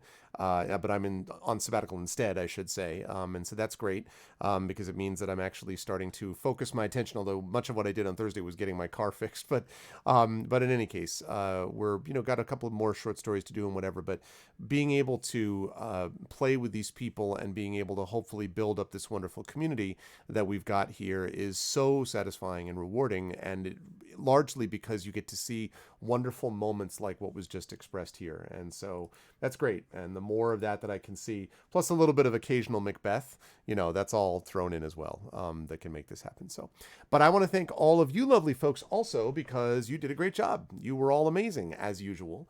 Not that I'm surprised, but you were all amazing, and you all contributed and did a great job with your responses and with their trolling of me, despite the fact that I saw through it immediately. I knew it was going on. But you folks did a great job. So if you like what you saw and heard, I hope you will follow the channel. I hope you will support the channel by checking out the YouTube and subbing to me over on that channel. We're trying to get up to 1,000 subscribers there. We're up to about 776 or so. Oh, listen, just by being around Q&A, that's a big thing. So thank you. Yeah, subbing to me over on the YouTube channel, which doesn't cost you anything, but we're trying to get up to this 1,000 subscriber amount over on YouTube. So that would be really appreciated. !ArvTube for that. !ArvCord is the Discord channel. The Discord did go off. Yes, for people who were here, the Discord bot did fire, I think. I want to go just double check and see if that's true. Did that Arv Live? Yeah, it did go off. Okay. And it went off at 8:45. That's not bad. Okay, good. So hopefully they're fixed. I don't know what the hell was going on with them before, but they're hopefully more fixed than they were, so that's great. So you did okay, good. I'm glad because we want to make sure we're still working out a couple of kinks, but it's still in a much better place, quite honestly, than it was a few weeks ago. So Terry Tunes and Elv did an amazing job with that. So yes, !ArvCord for that. And then !Arv tweets for my Twitter. Please follow me over there. I will always tweet when I'm going live, and also with various news about me and commentary on, writing and family and streaming and music and teaching and obviously and gaming and game mastering and, a little bit of politics here and there as well. But all of that is very much appreciated. Thank you for the follow, Q&A. Welcome to the Arvanauts. And you can find that all on my website, arvaneleron.com. On the financial side, !Arv Shop is my merchandise area where you can get stuff for D&D with Infinity and Beyond, which we'll be talking about for tomorrow, or I should say later today, I guess, where you can get stuff for Adventures in Middle-earth, and soon where you'll be able to get Esper Genesis stuff as well. Both supports the channel and allows you to get some cool swag as well. !Arv Treon is that Patreon. You can see that it's starting to head back up again. 22 patrons, 232 per month. That is really the kind of financial backbone of the channel that really does make a difference. So any support that people can give over there, that is very much appreciated. And so I hope you folks will consider jumping on board with that, because it really does make a difference, and it allows us to do things like getting this new camera that I have, and being able to do things like that, and to be able to put money back into the channel. Eventually I'd like to get to the point where I could do things like pay the players. I have some ideas about how to do that. We obviously have it helps my writing career as well, which is a big part of this channel. So it really does make a difference if people are able to jump on board and support there. Plus, you get inspirations to help the players. You get you can get epic character backgrounds and poems written for you and stuff like that. So all of that is very much a big help. And of course, the sub button, which a number of you use today. Thank you, either to sub or to resub. That really makes a difference too. You get those custom sub badges, those emotes, and again, inspirations to help the players if you support at a high enough tier, and that's really cool also. So thank you for that. !Icarus is my Icarus graphic novel from Athos Arts. I do want to mention, by the way, that Icarus is eligible for Hugo nomination stuff. I talked about this on Twitter. If anyone is a member of Worldcon and is a voting member and is interested in nominating stuff, I am proud of that work. I'm proud of it, and I think that Athos Arts has a lot of great stuff that you should consider for nomination as well. But I'm proud of it, and I would love for people to consider nominating it, because I think it was good work, and we're proud of what we did with it. So, if you happen to have any of that ability to nominate for said things, please consider doing that, and at very least spreading the word, because that's appreciated very much. !Library is Tales and Tomes from the Forbidden Library, my 5e adventure and sourcebook from Alligator Alley Entertainment. Print is almost here. It's been sitting in customs for 4+ weeks. We need to get it just out there so it can be shipped, but it's available on DriveThruRPG, where it is a silver seller and has been there for months. So please go over there and give that some support. It's a really good product that we're proud of as well. And !Grayshade KS, I'm going to have a meeting on Sunday, so the day after Saturday, day after tomorrow, so basically tomorrow now, because it is past midnight on the East Coast. But on Sunday, I'm going to be having a meeting with the people that are running that, and I will have more details on the Kickstarter, the Grayshade Kickstarter, for you next week. I'm very excited about this and about all the things that are coming together. That's going to be pretty sweet once we can give you those details. So yeah, more information about that to come. And last but certainly not least, of course, !BLM, Black Lives Matter. It is extremely important to affirm and assert the importance of Black lives and protecting Black lives, especially in this country country, but also elsewhere. So please consider clicking on that link and getting those resources and information on ways to not only donate, but also to become better educated and to be an ally and to be able to understand things about political advocacy and stuff like that. And !Help Now, which is the World Health Organization suicide prevention page. Very important that you be able to reach out to others, whether you are in need of help or whether you think they are in need of help. Reaching out is important in either of those cases as well.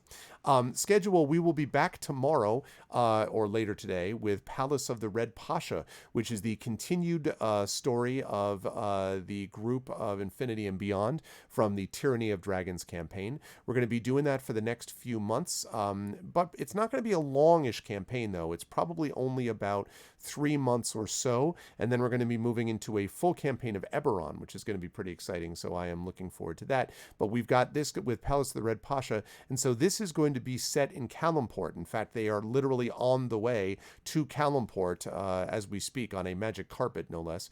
And Kalimport is really interesting place, very Middle Eastern, almost Constantinople, Istanbul. Constantinople because I'm thinking about it from the contemporary time, but Istanbul, of course, today. That sort of feel, and I think it's a really interesting setting, and it's a great crew, so it's definitely worth doing it. I'm so excited about that. Aaron, Eberron is one of my favorite sort of worlds, and I've had the chance to run a 4E campaign in it, but I've never had the chance to run 5E in there other than like a one-shot here or there, and I'd love to do more of that, so I'm excited for that. It's going to be good stuff. That's right, New York City was once called New Amsterdam. That is true. So anyway, that's happening tomorrow, and then on Sunday, we have Sound Clash the Clampdown with Brandon O'Brien, as Brandon O'Brien Sundays continue. So that's happening on Sunday. That will close out the month of January. And that will lead us into what will be a very busy February, and we'll talk more about that when we get there. I myself am going to be doing something with Farpoint, which is a con that I go to every year. I'm going to be doing a presentation for them, and possibly on a panel or two. I'm also going to be in March on a panel on ICFA about teaching speculative fiction and fantasy. So I'm going to be doing that. That's going to be happening in March. And then the rest of the stuff is all sort of coming together as we speak. Right now, Origins has been rescheduled to late September, where there is an outside chance that it might actually happen and in person, depending on how the vaccine rollout goes. And if so, I will be there. If not, I imagine I'll still be there associated with it in some capacity doing online stuff. We will see. Same thing applies for Gen Con, and I'm hopeful for CanCon as well. Those are all fall cons. ReaderCon, Three Rivers, Ad Astra, any of those ones that we typically do, that I do during the summer. I did BosCon last year. All that stuff is not likely because the vaccines are not out there yet enough. We're getting there. We're making some progress, and we have a sane administration in place, but we can't be sure until we actually get all this stuff there. So we'll get there. It's just going to happen. So, but anyway, it's going to be cool. Oh gosh, like to bet it that way. I saw which people were doing. I'm like, and I'm here for it. Anyway, so that's the schedule. So I'm going to see you folks tomorrow at 7 p.m. Eastern for the return of Infinity and Beyond as we continue with Palace of the Red Pasha. Again, if you like what you saw and heard, follow and do all the things. And also, please stick around for the raid. We're going to do a raid today. This is what you do when you're brought over automagically. The Argonauts have landed, followed by Twitch raid, lowercase Twitch, uppercase R, lowercase AID. If you are not a sub. If you are a sub, please do this, which is the Argonauts have landed, and then you can throw in that Arvany hype, lowercase Twitch, uppercase R, lowercase AID again, and then you've got Arvany Roar over there. You can also throw in some Arvany Smugs, Arvany Woes, Arvany Witches, Arvany What's, Arvany Loves, any of the Arvanys. You can throw all of that in as well when you are brought over automagically to the place that we are going to raid. It's good for them and good for us. And let me see where that is and where we're going. I think I see a place.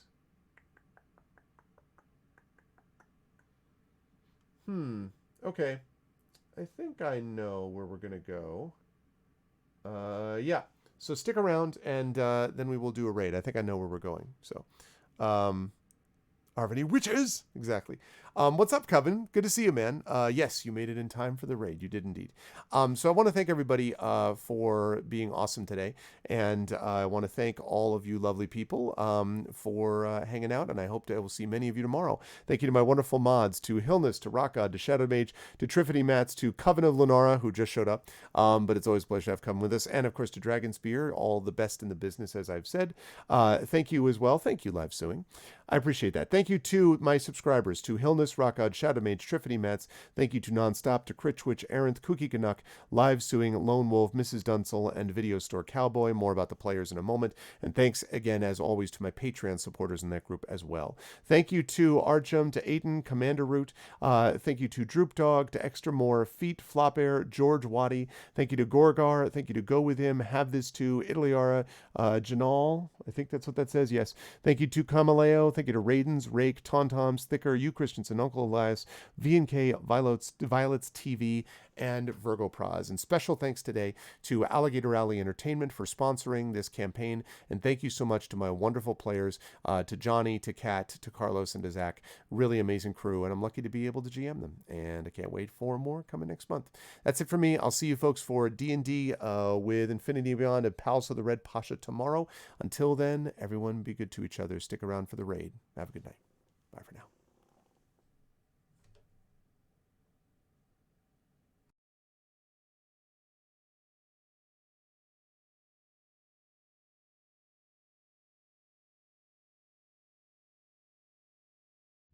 When I was a child, I talked like a child. I thought like a child. I reasoned like a child. When I grew older, I set aside childish ways. Corinthians 13:11. In the distant future, mankind has spread into the stars and found it is not alone. Within the cluster of planets known as the Silrain Heart, many races strive for survival or supremacy. But throughout this array of planets, societies, and cultures, each has one thing in common: the Crucibles. Scattered throughout the galaxy, each moon-sized structure contains a core of raw Saurian, a form of mysterious energy used to power ships, cities, and sometimes the warping of the fabric of reality itself. Beings who can do this have been given a name: Espers. The power of God has been granted to God's children. It is a time of terror. It is a time of wonder. It is the time of Esper Genesis.